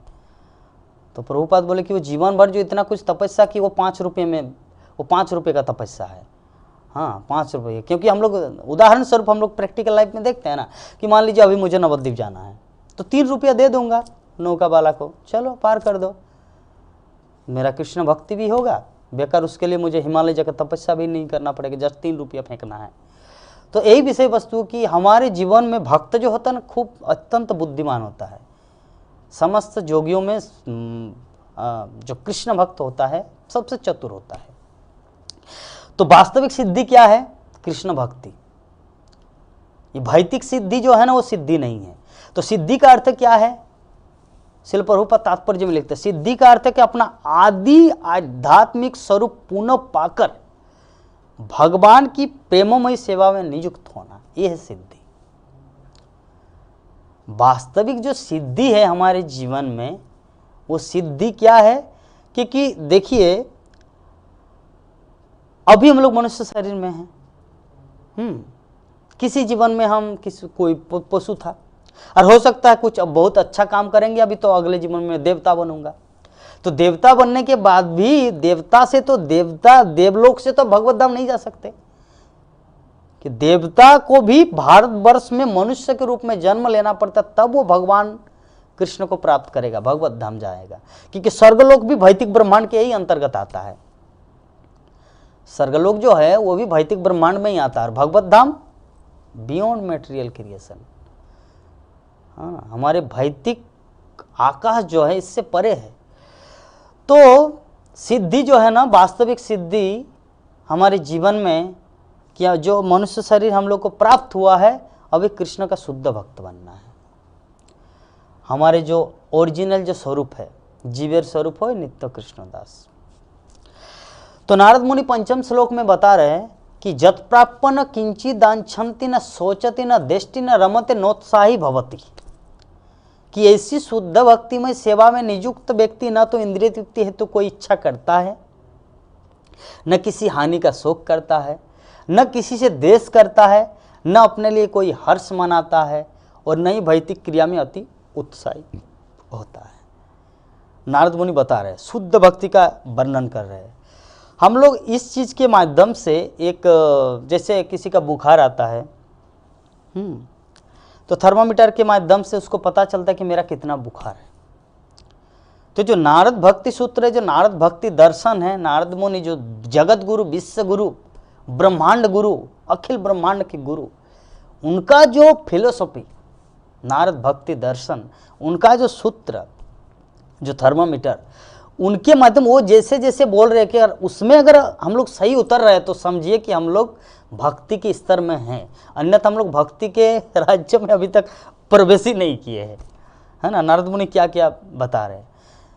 प्रभुपाद तात्पर्य में लिख रहे कि भक्तों को केवल अपने शरीर एवं आत्मा को संयुक्त रखने हेतु तो आवश्यक मात्रा में भोजन करना चाहिए। उसे अपनी जीवा को उसकी इच्छानुसार जो कुछ या सभी कुछ करते रहने को नहीं छोड़ना चाहिए, है ना। जैसे है ना, कभी कभी हम लोग विभिन्न जगह को जाते हैं, घर में भगवान को हम लोग भोग बनाते हैं, अर्पण करते हैं, उसके बाद प्रसाद रूप में खाते हैं। हाँ, रेस्टोरेंट में क्या होता है, कुछ बनाना नहीं पड़ता, जस्ट सब कुछ रेडीमेड बनाए, या पैसा देंगे तो बना देंगे। तो अगर ऐसे हम लोग जीवा की इंद्रिय तृप्ति है, तो अगर अपने जीवा को कंट्रोल नहीं करेंगे, इसको खाना शुरू करें, तो हम लोग भक्ति जीवन से दूर हो जाएंगे, है ना। क्योंकि भगवत प्रसाद, भगवान का प्रसाद क्या है? भगवान का प्रसाद साक्षात भगवान है। महाप्रसाद साक्षात भगवान है। तो भगवान को छोड़कर अगर हम लोग कोई दूसरा चीज को अपनाएंगे तो भक्ति कैसे आएगा? क्योंकि भक्त, भक्ति, भगवान, तीन चीज तो एक साथ है, जुड़ा हुआ। भक्ति कौन कर सकता है? जो भक्त है। भगवान है, भक्ति है, उसी स्थान पर भक्त है। भक्त है मतलब उनके जीवन में भक्ति है और भगवान है। भक्ति है इसका मतलब भक्त है और भगवान है। तो तीनों चीज जो है ना वो जुड़ा हुआ है। तो ये जो प्रसाद, महाप्रसाद हम लोग ग्रहण करते हैं, भगवत प्रसाद, तो इसमें भगवान की कृपा है। महाप्रसाद के रूप में भगवान प्रकट हुए इस जगत में। तो महाप्रसाद को अगर हम लोग न खाकर दूसरा कुछ चीज को खाएंगे तो भक्ति कैसे होगा? भक्ति का तो कुछ लक्षण होना चाहिए ना, कि भक्ति के लिए, अब भक्ति के लिए ही भक्ति को खाना है। हाँ, महाप्रसाद के रूप में भगवान अपने आप को प्रकट किए हैं। तो अगर उसको हम लोग नहीं स्वीकार करेंगे तो भक्ति कैसे आएगा? भक्ति के लिए कुछ कुछ विधि विधान है ना, प्रसाद पाना, हरि नाम जपना, भक्तों का संग करना। तो ये सब कुछ जो है यहाँ पर कि श्रील प्रभुपाद बता रहे हैं कि भक्त को अपनी आत्मा और शरीर को बनाए रखने हेतु ही प्रसाद ग्रहण करना चाहिए। अपनी जीवा की तृप्ति हेतु इधर उधर का नहीं खाना चाहिए। तो इस जगत में भौतिकता से प्राप्त कुछ भी कोई अपने साथ नहीं ले जाता। जो एकमात्र वस्तु अपने साथ ले जाता है वो भक्तिमय सेवा की निधि, केवल वही कभी छीन नहीं होती। इसलिए प्रभुपाद तात्पर्य में लिख रहे हैं, हम लोग इस जगत में कोई करोड़पति है, शंखपति, लक्षपति, अरबपति, पद्मपति, कितना ही बड़ा धनी, कितना ही बड़ा कुछ हो जाए, हाँ, आत्मा के साथ किसी ये भौतिक चीज को नहीं ले जा सकते हम लोग। अगर कुछ ले जाने वाली कोई अगर वस्तु है वो है भक्ति, भक्तिमय सेवा के निधि। मतलब भक्तिमय सेवा की संपत्ति हम लोग भगवत धाम को ले जा सकते हैं। मतलब आत्मा जहाँ भी जाएंगे वहाँ ले जा सकते हैं। अगर भक्ति रहेगा तो भगवत धाम जाएंगे, पुण्य रहेगा तो स्वर्गलोक जाएंगे, पाप रहेंगे तो नरक जाएंगे। लेकिन आत्मा के साथ अगर कृष्ण भक्ति रहेगा तो भगवत धाम जाएंगे। तो शुद्ध भक्त भक्तिमय सेवा के संपादन में देसी, ईर्षालु या आलसी नहीं होता। अपनी प्रगति के प्रति निश्चित व सदा अपने निर्धारित भक्तिमय कर्तव्य करता रहता है। जैसे कोई निंदा करता है भक्तों का कि वो जो है ना अच्छा भक्त नहीं है, वो ऐसे किए थे, वो ऐसे किए, अभी पहले ऐसा करता था अभी ऐसा कर रहा है, बाद में ऐसे कह रहे। तो ये जो दूसरों के प्रति ईर्षा, देसी भक्त जो होता है ना, शुद्ध भक्त या शुद्ध भक्त बनने के जो प्रयासी है, वो ये सब हेर फेर में नहीं जाता है। क्योंकि अगर वो ऐसे जाएंगे तो अपना समय का अपव्यय करते हैं, है ना। रूप गोस्वामी के पास जो एक तार्किक आए थे कि मैं आपसे तर्क करना चाहता हूँ, तो रूप गोस्वामी बोल रहे कि मेरे पास तो अभी समय नहीं है। तो रूप गोस्वामी बाद में बता रहे थे, अपने जीव गोस्वामी को बता रहे थे कि ऐसे तार्किकों से तर्क करने से बेहतर कि 2 माला जप कर लो, 2 माला हरि नाम करो, हरे कृष्ण कृष्ण कृष्ण हरे हरे, हरे राम राम राम हरे हरे। तो ये सब भक्त आचार्यों से हम लोग को टेक्निक सीखना है। भक्ति जीवन में प्रगति करने के लिए अपना बुद्धि पर्याप्त नहीं है। भक्ति जीवन में प्रगति करने के लिए हमारे आचार्यों से सीखना है। भक्ति विनोद ठाकुर, श्री गौर किशोरदास बाबा जी महाराज, रूप गोस्वामी, सनातन गोस्वामी, हमारे गुरु वर्ग, इस्कॉन गुरु वर्ग, इनसे सीखना है। ददामी बुद्धि जोगम तम जैनो मामू पर जानते थे। भगवान सहायता करते हैं। अगर बोलेंगे नहीं मैं कोई आचार्यों का किताब मिताब पढ़ने वाला नहीं हूँ, मैं कोई आचार्यों का लेक्चर सुनने वाला नहीं हूँ। भगवान कृष्ण बोले हैं ना, ददामी बुद्धि जोगम तम जैनो मामू पर जानते थे, कि वो मुझे बुद्धि देंगे, उनके माध्यम से भगवत धाम लौट सकता हूँ। लेकिन वो भगवान कृष्ण तब देंगे जब आप साधुओं का संग करेंगे, आचार्यों की बात को मानेंगे। ददामी बुद्धि जोगम तुम तब प्रदान करेंगे। आप अगर भक्तों से ईर्षा करेंगे तो भगवान क्या आपका ठीका लेके रखा है? नहीं, भगवान उसी को प्रिय होता है जो साधुओं का संग करते हैं, भक्तों का संग करते हैं। तो हम लोग को ये सब चीज़ को थोड़ा ध्यान में रखना है, क्योंकि शुद्ध भक्ति प्राप्त करने के लिए शुद्ध भक्त का संग जरूरत होता है। अकेले अकेले भक्ति हम लोग नहीं जान पाएंगे कि मैं भक्ति कर रहा हूँ या क्या कर रहा हूँ। संगति के माध्यम से पता चल जाता है कि मैं तो कुछ भी नहीं हूँ भक्ति के क्षेत्र में, मैं तो अभी शुरुआत ही नहीं किया। ऐसा भाव आएगा, और ऐसा भाव जब आएगा तो समझो कि भक्ति में प्रोग्रेसिंग चल रहा है। और अन्यथा अकेले अकेले भक्ति में अहंकार बढ़ता है कि मैं बहुत बड़ा भक्त हूँ। तो नारद मुनि आगे 6 नंबर श्लोक में बता रहे कि जज्ञाता मत्तो भवति स्तब्धो भवत्यात्मा रामो भवति। अर्थात कि भगवत प्रेम में भक्तिमय सेवा की पद्धति को पूर्णतः जानने वाला उसके प्रतिपादन में उन्नत हो जाता है। कभी कभी वो भावानंद में स्तब्ध हो जाता है एवं इस प्रकार परमात्मा की सेवा में संलग्न हुआ अपनी आत्मा में रमन करता है। आत्मा में रमन करता, देखिए आत्मा में रमन करता 6 नंबर श्लोक। हम लोग पहले स्टेज, पहला सूत्र में क्या पढ़े थे कि भक्ति वही शुरू कर सकता है जो ये फीलिंग करता है कि मैं शरीर नहीं बल्कि आत्मा हूँ। पहला श्लोक से शुरू हुआ। तो ये जो पूरा भक्ति में ये जो 5 दिन का जो सेमिनार है पूर्ण रूप से आत्म साक्षात्कार व्यक्तियों के लिए है। अर्थात इस्कॉन में जो भी जुड़े हैं या भक्तिमय जीवन में जो भी प्रवेश किए हैं वो आत्म साक्षात्कार और भक्ति योग दोनों में कोई अंतर नहीं है ना। वो जो उदाहरण दिया कच्चा आम और पका आम, अगर वो जुड़े रहेंगे, अगर पेड़ में अगर लटका रहेगा वो कच्चा आम तो एक दिन पक जाएगा। तो 6 नंबर श्लोक में बता रहे नारद मुनि कि आत्मा में कौन रमन कर सकता है? जो भक्तिमय सेवा की पद्धति को पूर्णतः जान चुका है, उसमें उन्नत हो जाता है। कैसे भगवान की सेवा कर, नहीं चलिए रेस्टोरेंट में जाना मेरी इंद्रिय तृप्ति का है, चलिए हम वहाँ नहीं जाएंगे, भगवान को यहीं पर भोग लगाएंगे, खुद अपने हाथों से बनाएंगे प्रेम के साथ। तो भक्त वही करेगा, क्योंकि आचार्य मना किए है इससे मत करो। तो आचार्य की बात मान रहे इसीलिए भक्ति कर रहा है। तो आचार्यों से जो बात कर मतलब उनकी बातों को हम लोग अपने जीवन में जो धारण कर रहे हैं, यही ये शुद्ध भक्ति का पहला सिम्टम। शुद्ध भक्ति का पहला लक्षण ये होता है कि हम लोग आचार्यों की बात को मान रहे हैं। बाकी सब हम लोग 64 माला जप कर रहे हैं या 132 माला जप कर रहे हैं, वो सेकंड है। पहला भक्ति जीवन में हम आए हैं या भक्ति कर रहे कि नहीं, पहला जो लक्षण होना चाहिए वो है कि हम लोग आचार्यों की बात को मानते हैं, वरिष्ठ भक्तों की बात को मान रहे हैं। तो श्रील प्रभुपाद तात्पर्य में लिख रहे हैं 6 नंबर श्लोक के कि भगवान चैतन्य महाप्रभु कहते हैं कि भगवत प्रेम का आनंद इतना व्यापक है कि ब्रह्मानंद ज्ञान के अणु आनंद की तुलना में एक महासागर के समान है। ये जो ब्रह्मानंद हम लोग जानते हैं कि जो ज्ञानी होते हैं,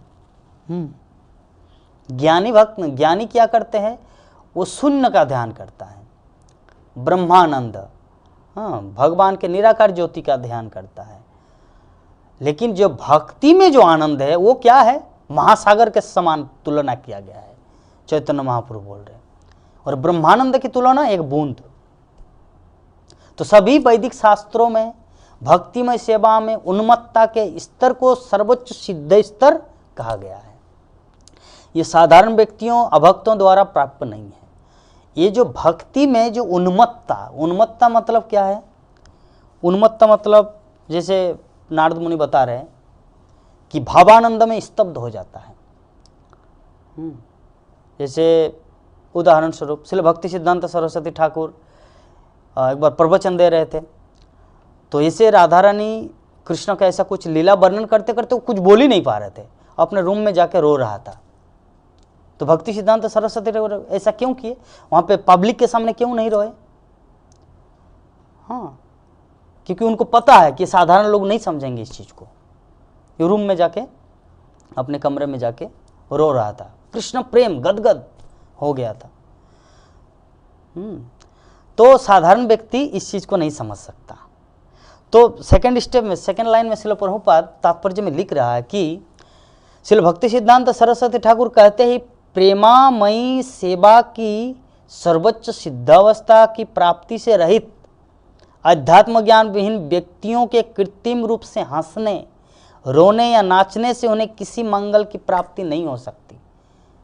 अर्थात जिसका कृष्ण प्रेम का उदय नहीं हुआ है और कृत्रिम आर्टिफिशियल रूप से लोगों को दिखाने के लिए कि मैं प्रवचन देते देते मेरा आंसू आ जाते हैं, हाँ, कृष्ण कथा बोलते बोलते मेरा गदगद हो जाते हैं, ये कृत्रिम आर्टिफिशियल रूप से अगर कोई करे तो प्रभुपाद बोल रहे कि उसका मंगल होने वाला नहीं है। क्योंकि देह का, शरीर का बनावटी भाव सदा त्याज्य है। व्यक्ति को भक्तिमय सेवा की परिधि में स्वाभाविक क्रम से स्टेप बाय स्टेप प्रतीक्षा करनी चाहिए कि एवं उस समय जब कोई रोए, नाचे या हंसे तो वो मान्य है। कहने का अर्थ श्रील प्रभुपाद यही बोलना चाह रहे कि भक्तिमय जीवन में ये जो उन्मत्तता, हंसना, रोना, स्तब्ध हो जाना, भगवान के लिए ऑटोमेटिक ये फीलिंग आता है। भगवान के लिए कभी क्रंदन करने को मन करता है कि हे प्रभु आप इतने दयालु है, सच में मैं तो आपके लिए कुछ भी नहीं किया, लेकिन फिर भी आप मुझे कृपा करके मायापुर धाम में रखे। मेरा क्या योग्यता है? कुछ भी योग्यता नहीं। आपके कितने महान महान भक्त जो बाहर जगत में हैं, उनको मायापुर धाम का वास नहीं मिला, लेकिन मैं आपके लिए कुछ भी नहीं कर पा रहा हूँ, लेकिन फिर भी आप मुझे मायापुर में वास दिए हैं। सच में कितनी सौभाग्य की बात है। तो भक्त कोई कोई रो देता है, तो ये भाव स्वाभाविक है, इसमें कोई आर्टिफिशियल कृत्रिम नहीं है, ये फीलिंग आता है। लेकिन ये सब श्रील प्रभुपाद मना करते हैं कि पब्लिक के सामने कि भगवान रोना धोना ये सब कृत्रिम रूप से कोई मंगलदायक नहीं है, बल्कि उसको स्टेप बाय स्टेप भक्ति के विधि विधानों का पालन करना है, ताकि वो समय आए जब वो स्वाभाविक क्रम से हंसे, रोए, नाचे, तब वो मान्य होगा, वो रिकमेंडेड है। तो 7 नंबर श्लोक में नारद मुनि आगे वर्णन कर रहे कि सान कामय माना निरोध रूपत्वात्, अर्थात शुद्ध भक्तिमय सेवा के प्रतिपादन में काम वासना का कोई प्रश्न नहीं, क्योंकि उसमें सब भौतिक क्रियाओं का त्याग है। जो शुद्ध भक्तिमय, हम लोग जानते हैं कि हर कोई भक्ति कर रहे हैं, हाँ कैसे भक्ति चल रहा है आपका, कितना माला जप किए। तो शुद्ध भक्ति में जैसे हम लोग जानते हैं घी और देसी घी, मतलब घी और शुद्ध घी, शाकाहारी भोजनालय और शुद्ध शाकाहारी भोजनालय, शुद्ध शब्द वेरी इंपॉर्टेंट। तो यहाँ पे भक्ति का अर्थ शुद्ध भक्ति से लिया गया है। नारद मुनि का जितने सारे एक एक जो श्लोक है ये शुद्ध भक्ति से लिया गया है। तो शुद्ध भक्ति में सेवा में क्या है, काम वासना का कोई प्रश्न ही नहीं है, क्योंकि भौतिक क्रियाओं का त्याग ही भक्ति का प्रारंभ है। क्योंकि जब तक भौतिक क्रिया मतलब काम वासना क्या है, एक हम पुरुष शरीर में है, एक स्त्री शरीर में है, उन दोनों की क्रियाओं का जो आदान प्रदान, ये काम वासना जो है ना, ये शुद्ध भक्ति में इसका कोई स्थान ही नहीं है। यहाँ पर बताया गया है, नारद मुनि 7वें श्लोक में व्याख्या करते हैं।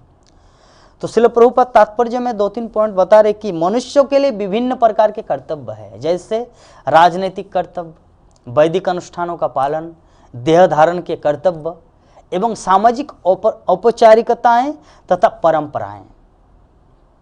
किंतु ये सब क्रियाएं व्यक्ति के निज इंद्रिय तृप्ति के तुष्टि की ओर लक्षित रहती है। ये जितने कुछ है इसमें कोई कृष्ण की इच्छा नहीं है इसमें। हाँ, राजनीतिक कर्तव्य में कृष्ण से क्या लेना देना है, कुछ नहीं है।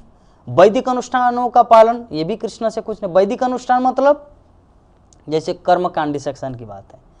देह धारण के कर्तव्य, कुछ अगर आप काम करने नहीं जाएंगे तो आप अपने परिवार को कैसे चला पाएंगे। सामाजिक औपचारिकताएं, समाज में कुछ कुछ चीज़ मेंटेन करना पड़ता है। सड़क में बाएं चलो दाएं मत चलो, ऐसे कुछ कुछ परंपराएं हैं। किंतु ये सब क्रियाएं क्या है, व्यक्ति के निज इंद्रिय तृप्ति का है। तो किंतु गोपियां, ये जो श्लोक 7 नंबर जो है, शुद्ध भक्तिमय सेवा क्या है, श्रील प्रभुपाद तात्पर्य में लिख रहे हैं कि गोपियां जो है ना केवल कृष्ण की इंद्रियों की संतुष्टि चाहती थी, तथा इसीलिए उन्होंने संबंधियों अथवा पतियों के उल्लंघनों की चिंता न करते हुए सामाजिक बंधन का पारस्परिक मार्ग पूर्णतः त्याग दिया। उन्होंने कृष्ण की संतुष्टि हेतु सब कुछ न्यौछावर कर दिया और दिखा दिया कि कृष्ण के प्रति उनकी दृढ़ आसक्ति धुले श्वेत वस्त्र के समान निर्मल है ना। तो गोपियों का जो प्रेम नारद मुनि यहाँ पर पॉइंट आउट किए हैं, आगे हम लोग डिस्कस करेंगे कि गोपियों का जो प्रेम कृष्ण के प्रति पूर्ण रूप से शुद्ध कृष्ण प्रेम है, जिसमें काम वासना कोई प्रश्न ही नहीं है, काम वासना का कोई स्थान ही नहीं है। पति कौन है, उनका पति है। एक पति और पत्नी का एक आदान प्रदान होता है, शारीरिक आकर्षण है, लेकिन गोपियां अपने पति को त्याग दिए और कृष्ण के लिए सब कुछ न्यौछावर कर दिया। दिस इज रियल लव, शुद्ध कृष्ण प्रेम। तो गोपियों के माध्यम से हम लोग देखें तो श्रीमद् भागवतम में भगवान श्री कृष्ण गोपियों के बारे में ये चीज बोले हैं कि सच में गोपियों का प्रेम कृष्ण के प्रति कितना निर्मल, कितना शुद्ध, कितना श्वेत, कितना शुद्ध प्रेम है। भगवान श्री कृष्ण खुद भागवतम के 10 स्कंद के 32 नंबर श्लोक के 32 नंबर अध्याय के 22 नंबर श्लोक में भगवान श्री कृष्ण गोपियों की प्रेम की प्रशंसा करते हैं। भगवान श्री कृष्ण बोलते हैं कि मेरी प्रिय गोपियों, मैं तुम्हारे निर्मल सेवा का ऋण ब्रह्मा के जीवन काल में भी चुका पाने में असमर्थ हूं। मुझसे तुम्हारा संबंध जो ना लांछन से परे है। तुमने दुर्जय गृह संबंधों को काटकर मेरी आराधना की है, अतः कृपया अपने उज्जवल कृत्यों को अपना ही पारितोषिक समझो। मतलब भगवान श्री कृष्ण क्या बोल रहे कि ब्रह्मा के जीवन काल में भी आप जो मेरे प्रति जो भक्ति किए हैं, आप सब उसका ऋण चुकाने में मैं असमर्थ हूं, मैं कंफर्टेबल नहीं हूं। अगर जैसे मान लीजिए कोई किसी को 5,000 रुपया दिया, तो हो सकता है 10 साल बाद उसको 7,000 रुपया देना पड़े या 10,000 रुपया देना पड़े। तो भगवान श्री कृष्ण बोले कि आप जो मेरे प्रति जो प्रेम किए हैं ना, जो ऋण मैं आपसे लिया हूं ना, उसको ब्रह्मा के जीवन काल में भी मेरा शोध करना मेरे लिए असंभव है। इसका मतलब गोपियों का प्रेम कितना यूनिक है, कितना सर्वश्रेष्ठ है। तो नारद मुनि इसका उल्लेख करते हैं। तो शुद्ध भक्तिमय सेवा 8 नंबर श्लोक में नारद मुनि बता रहे कि निरोधस्तु लोक वेद व्यापार अन्यास, अर्थात कि भक्तिमय सेवा में से निरोध का अर्थ है समस्त प्रकार के लौकिक एवं वैदिक आदेशों से प्रेरित धार्मिक कर्मों का परित्याग। श्रील प्रभुपाद तात्पर्य में लिखते हैं कि शुद्ध भक्तिमय सेवा में अविचल श्रद्धा का लक्षण यह है कि व्यक्ति को शुद्ध भक्तिमय सेवा में अवरोधात्मक इच्छाओं का अतिक्रमण करना होता है। कुछ कुछ चीज है व्यक्ति को नहीं करना चाहिए। कृष्ण अगर शुद्ध कृष्ण प्रेम पाना चाहे तो उसको कुछ कुछ चीज नहीं करना है। जैसे उदाहरण स्वरूप कोई अगर एक मेटेरियल एग्जाम्पल दिया जा सकता है, भौतिक उदाहरण, अगर कोई क्रिकेट में नंबर 1 होना चाहे तो फुटबॉल नहीं खेल सकता, वो फिल्म दुनिया में नहीं जा सकता, और राजनीतिक में नहीं जा सकता, पॉलिटिक्स में नहीं जा सकता। अगर कोई पॉलिटिक्स में नंबर 1 होना चाहे तो वो क्रिकेट में नहीं जा सकता, फिल्मी दुनिया में नहीं जा सकता। उसे उसी को लेकर पूरा एकाग्रता से उसको एक्सेप्ट करना है। तो श्रील प्रभुपाद यहाँ पे वही चीज का वर्णन कर, अगर सच में आपको शुद्ध कृष्ण प्रेम चाहिए तो कुछ कुछ चीज आपको त्याग करना है। तो क्या क्या चीज त्याग करना है? जो पहला जो है देवताओं को पूजने की इच्छा। देवताओं को पूजने की इच्छा, साथ में कृष्ण भक्ति भी करेंगे और साथ में दुर्गा माँ का भी पूजा करेंगे, नहीं चलेगा। दुर्गा को पूज सकते इस भावना से जैसे गोपियों ने पूजा था। गोपियों ने कात्यायनी की पूजा की, किस लिए? कि कृष्ण मेरे पति रूप में प्राप्त हो। हमारे जीवन में कृष्ण जो है ना हमारे पति रूप में, पति मतलब कृष्ण, आप मुझे 10,000 रुपया 1 लाख रुपया मत दो, क्या देना है? कृष्ण को मेरे जीवन में दो। तो देवी देवताओं से इस भावना से पूजना है, इस भावना से नहीं ये बाबा हम कृष्ण की पूजा इतना दिन में दुर्गा माँ की पूजा कर रहे थे, अभी तो कृष्ण की पूजा हम चालू किए, ना बाबा मुझे तो दुर्गा माँ का भी पूजना, नहीं तो अगर क्रोधित हो जाए तो ऐसी भावना जो है ना मतलब उसका कुछ ज्ञान ही नहीं है, वो मामूर्ख है। देवी देवता क्या है? देवी देवता भगवान के दास है, और देवी देवता तब ज्यादा प्रसन्न होते जब कोई भक्त कृष्ण की पूजा करते हैं। देवी देवता प्रसन्न हो जाते हैं। हम लोग जानते हैं ध्रुव महाराज के जीवन में, ध्रुव महाराज भगवान विष्णु की तपस्या करने गए, 6 महीने में भगवान को प्राप्त किया।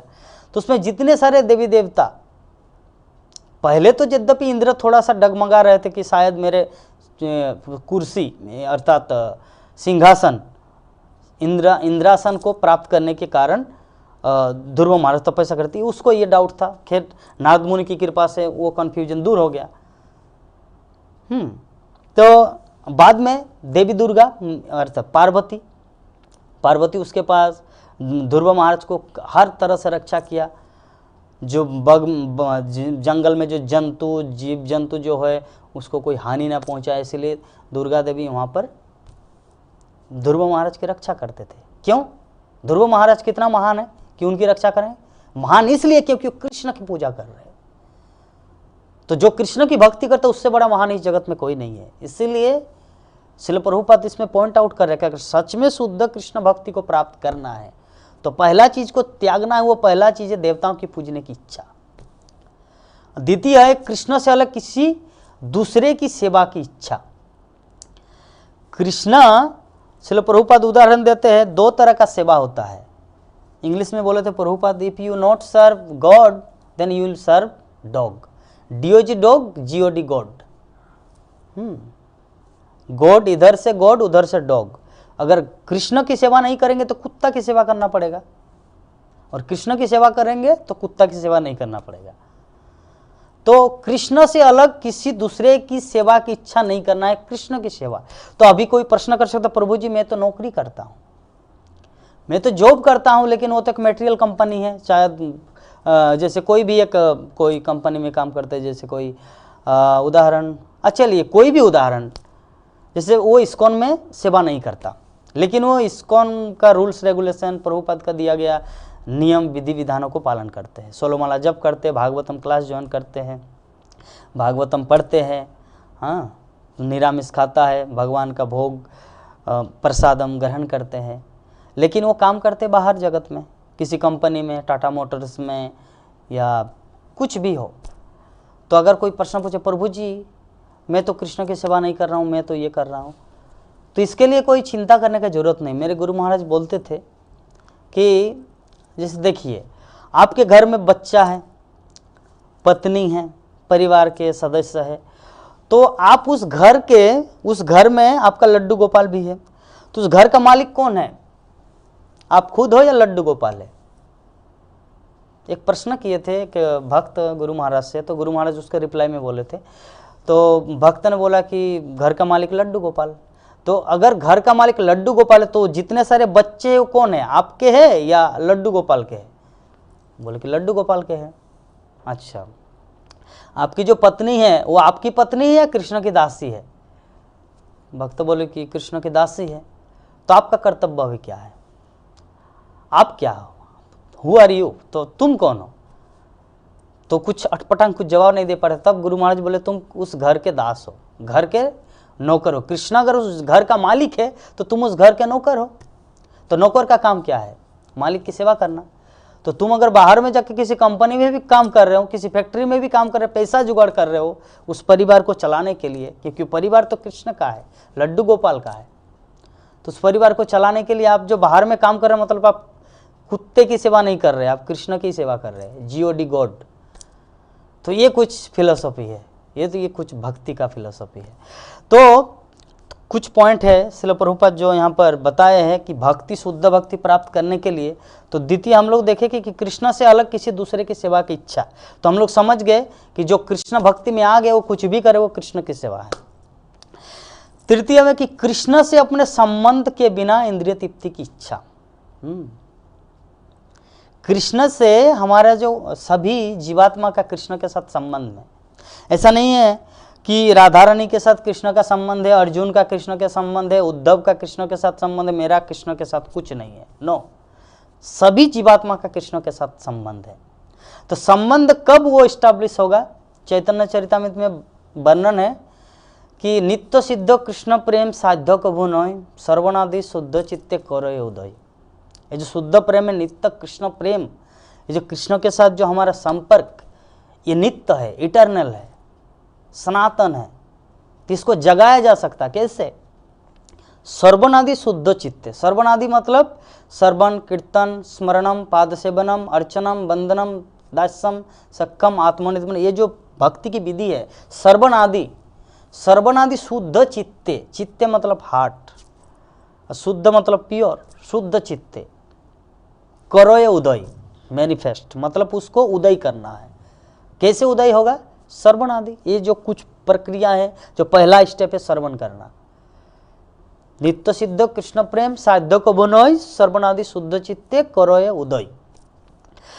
तो हम लोग एक चीज समझ गए कि कृष्ण से अपने संबंध के बिना इंद्रिय तृप्ति की इच्छा, कि कुछ भी ऐसा न किया जाए जिसमें कृष्ण संतुष्ट न हो। अगर मुझे फुचका खाने का मन हुआ, गलगप्पा खाने का मन हुआ, जो रोड में मिलता है, माया मतलब मंदिर जाने आने में फुचका मिलता है, तो घर में बनाओ। खैर इसमें कुछ भक्त मेरे प्रति नाराज हो जाएंगे, प्रभु जी आप ऐसे क्लास में बोल दिए हमारा तो बिक्री बंद हो जाएगा। हाँ, ऐसा नहीं बोलना चाहिए।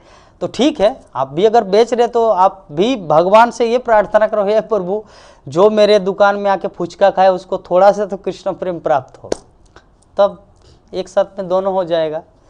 है तो अगर सच में आपको फुचका खाने की मन है तो घर में ही खुद बनाओ।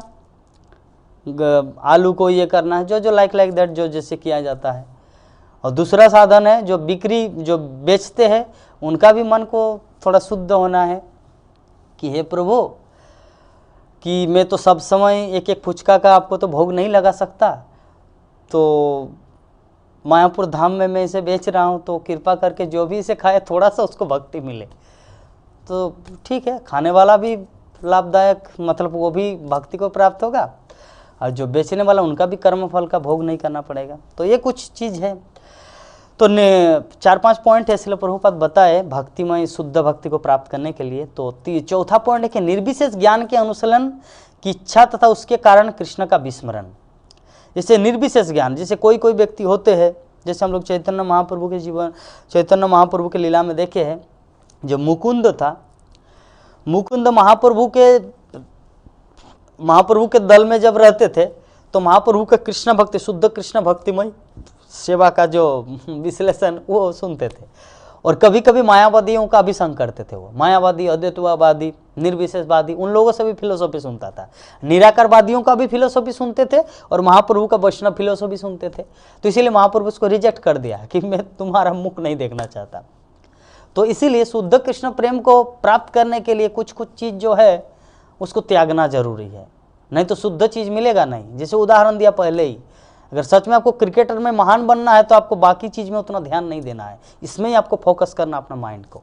तो उसी प्रकार सच में शुद्ध कृष्ण भक्ति आपको चाहिए तो ये देवताओं की पूजने की इच्छा, निर्विशेष ब्रह्म की पूजा की इच्छा, ये सब कुछ कुछ चीज़ नहीं करना। ये सब करने से कृष्ण का विस्मरण होगा।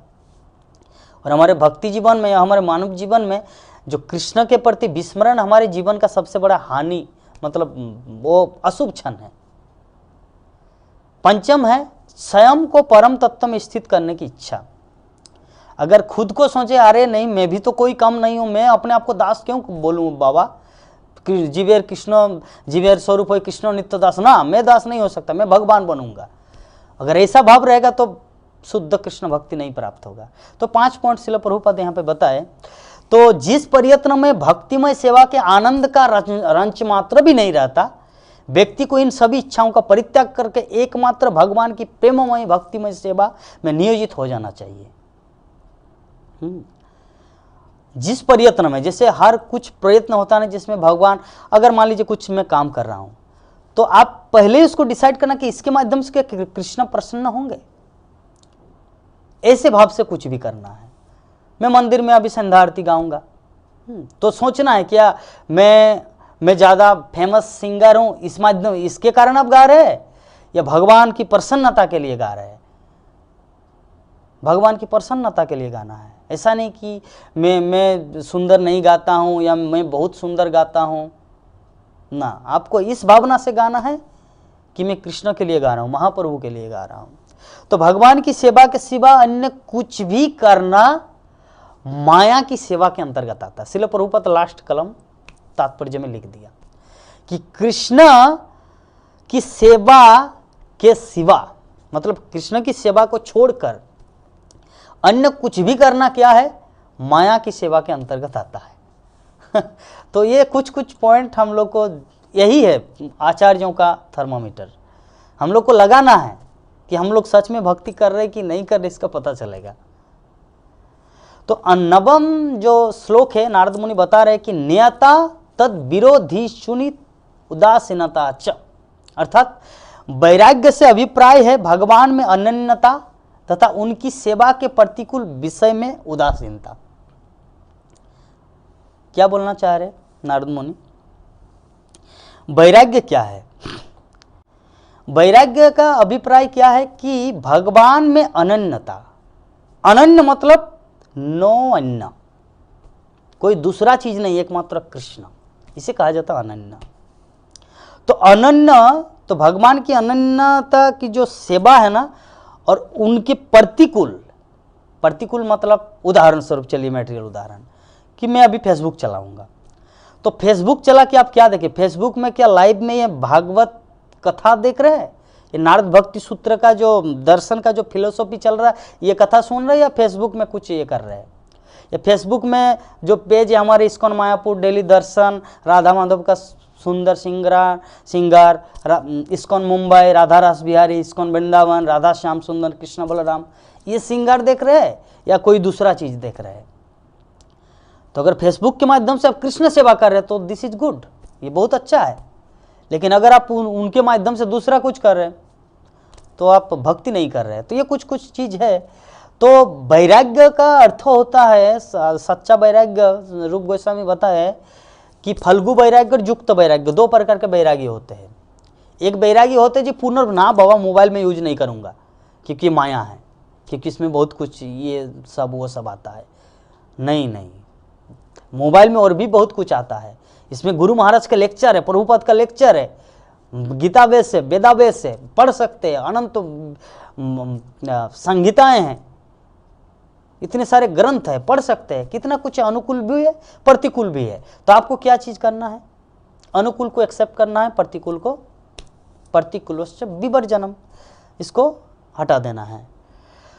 तो श्रील प्रभुपाद तात्पर्य में लिखते हैं 9वें श्लोक में कि शुद्ध भक्त निस्वार्थ भगवत सेवा हेतु अपने संकल्प में इतने अनन्य होते हैं कि वह भगवान द्वारा प्रदान किए जाने पर भी किसी प्रकार की मुक्ति स्वीकार नहीं करते। हाँ, हम लोग जानते हैं कि भगवान कपिल देव अपनी माता देवहूति को श्रीमद् भागवतम में जब भक्तिमय सिद्धांत के बारे में ज्ञान दे रहे थे, उपदेश दे रहे थे, उस समय बता रहे थे अपनी माता को कि मेरा शुद्ध भक्त इतना निश्चल और इतना अनन्य होते हैं कि उनको मुक्ति तक, वैकुंठ तक देना चाहते फिर भी वो नहीं लेता, क्योंकि वो जहां भी रहते मेरी सेवा करना चाहते हैं। That's all. और श्रील प्रभुपाद सेकंड लाइन में बता रहे कि जब स्वार्थ का अंश मात्र भी रहता है तो उसकी भक्ति भौतिक प्रकृति के 3 गुणों से मिश्रित होती है, स्वार्थ और निस्वार्थ। गोपियों का प्रेम कृष्ण के प्रति कैसा है? पूर्ण रूप से निस्वार्थ, शुद्ध कृष्ण प्रेम। हाँ, क्योंकि अगर कुछ स्वार्थ मिला रहेगा तो क्या होगा? भौतिक प्रकृति के जो 3 गुण है उसमें मिश्रित रहेगा, जो शुद्ध भक्ति नहीं है। कि भक्ति तो पूर्ण रूप से दिव्य है, निर्गुण है। निर्गुण मतलब निराकार नहीं, निर्गुण मतलब भौतिक गुण से रहित, दैट्स कॉल्ड निर्गुण। तो 10वें श्लोक में नारद मुनि आगे वर्णन कर रहे हैं कि अनन्य अन्याश्रयानाम त्यागोन्नता, अर्थात भगवान को छोड़कर अन्य समस्त आश्रयों के त्याग को अनन्यता कहते हैं। भगवान को छोड़कर अन्य समस्त आश्रयों के त्याग को अनन्यता कहते हैं। हम लोग जानते हैं द्रौपदी के जीवन में, द्रौपदी जब उनका वसन हो रहा तो अपने पतिदेव, 5 पांडव, भीष्मदेव, धृतराष्ट्र, विदुर तो शायद चले गए, और बाकी जितने सारे द्रोणाचार्य, कृपाचार्य, कोई उसको हेल्प नहीं किया। एकमात्र कृष्ण की शरण ली अंत में। तो द्रौपदी के पास भगवान श्री कृष्ण, वो जो राजसू यज्ञ में बांधा था कपड़ा, नया साड़ी फाड़कर, तो जिसके कारण भगवान उनका, जब शिशुपाल का वध किए भगवान श्री कृष्ण, तो सुदर्शन चक्र जैसे ही पुनः रिटर्न आए तो थोड़ा सा खून निकल गया था भगवान का, तो उसमें द्रौपदी अपना नया साड़ी फाड़कर उनको बांध दिए। तब भगवान श्री कृष्ण प्रतिज्ञा किए थे कि समय आने पर एक एक धागा का ऋण चुकाऊंगा। तो भगवान जो उस समय जो बोले थे कि समय आने पर एक एक धागा का ऋण चुकाऊंगा, उसका तो ऋण अब चुका रहे जब द्रौपदी का वसन हो रहे। तो पहाड़, पर्वत, एक पर्वत के समान उसको कपड़ा दिए, 4-5 धागा जो बांध दिए थे। तो यह है शुद्ध भक्ति का प्रभाव, कि भगवान के लिए थोड़ा सा भी कुछ करेंगे ना तो भगवान आपको कितना देंगे वो हमारे कल्पना से बाहर की बात है। तो भगवान को छोड़कर अन्य समस्त आश्रयों के त्याग को अनन्यता कहते हैं। तो इसमें भक्ति के विषय में और भी एक पॉइंट है, श्रील प्रभुपाद बता रहे कि कर्म योग, ज्ञान योग, अष्टांग योग, अन्य समस्त पद्धति को छोड़कर एकमात्र कृष्ण के प्रति शुद्ध भक्तिमय सेवा ही अनन्यता है, श्रील प्रभुपाद बता रहे हैं।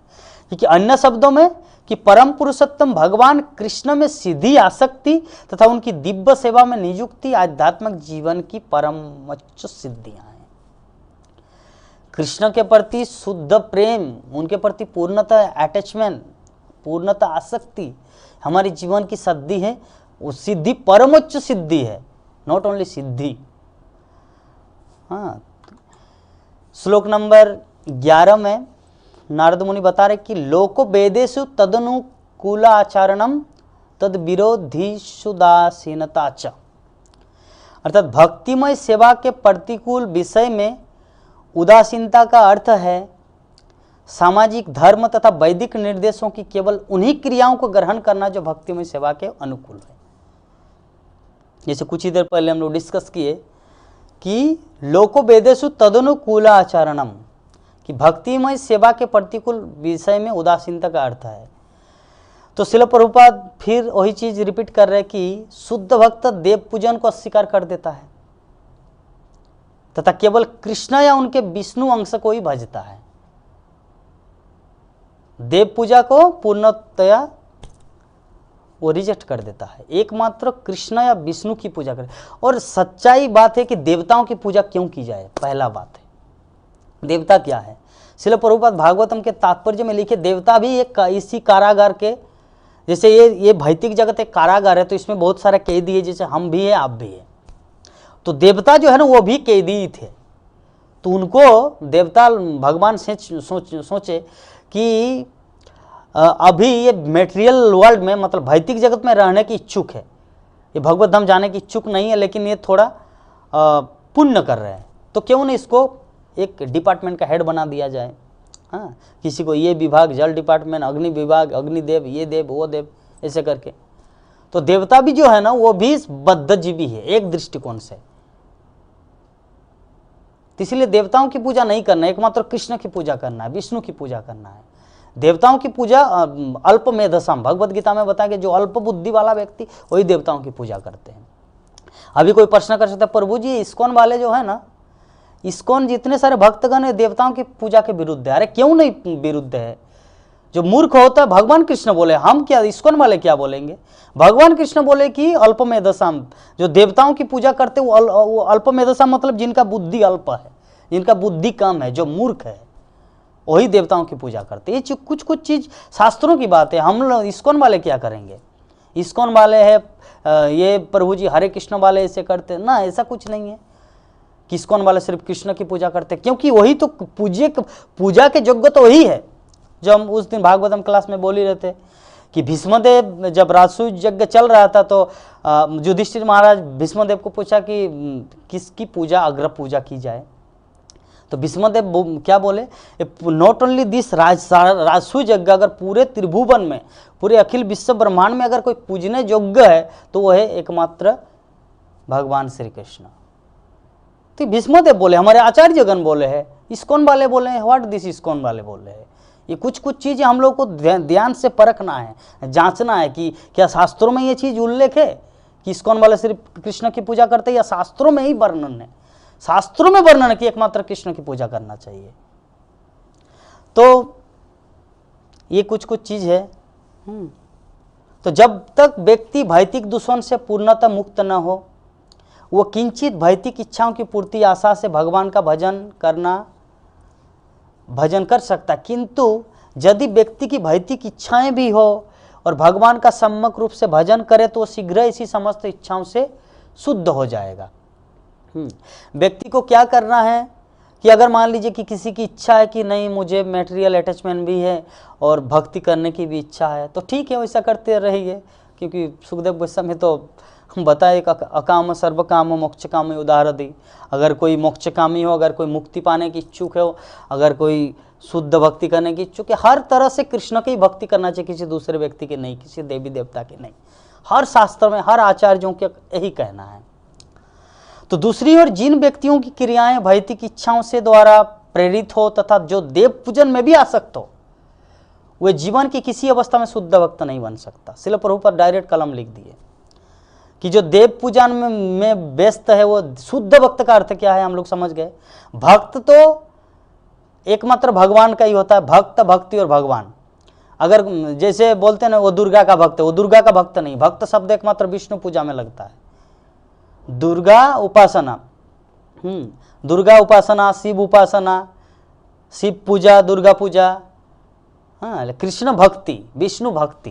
क्योंकि भगवान, भक्ति और भगवान, मतलब भक्ति, भगवान और भक्त, तीन चीज एक साथ है। हाँ, तो चीज को हम लोग को समझना है कि जीवन में वो कभी भी शुद्ध भक्त नहीं बन सकता।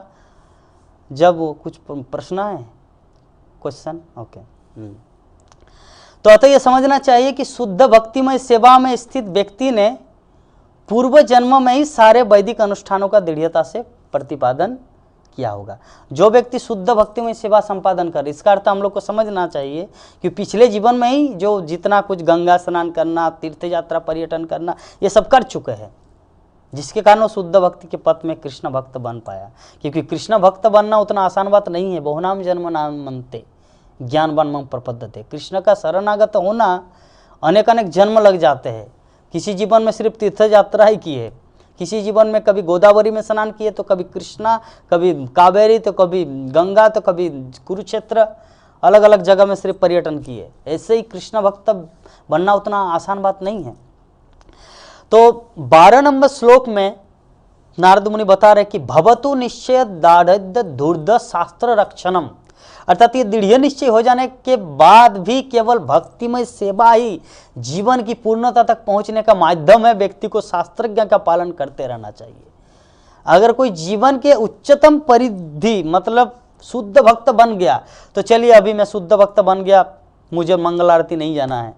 नो, किसी भी स्थिति में व्यक्ति को शास्त्रों का जो नियम है, 4 बजे उठना, मंगल आरती जाना, 16 माला जप करना, हमारे आचार्यों द्वारा शिल प्रभुपाद जो हम सबको दिए है, वो किसी भी क्षेत्र में छोड़ा नहीं जा सकता।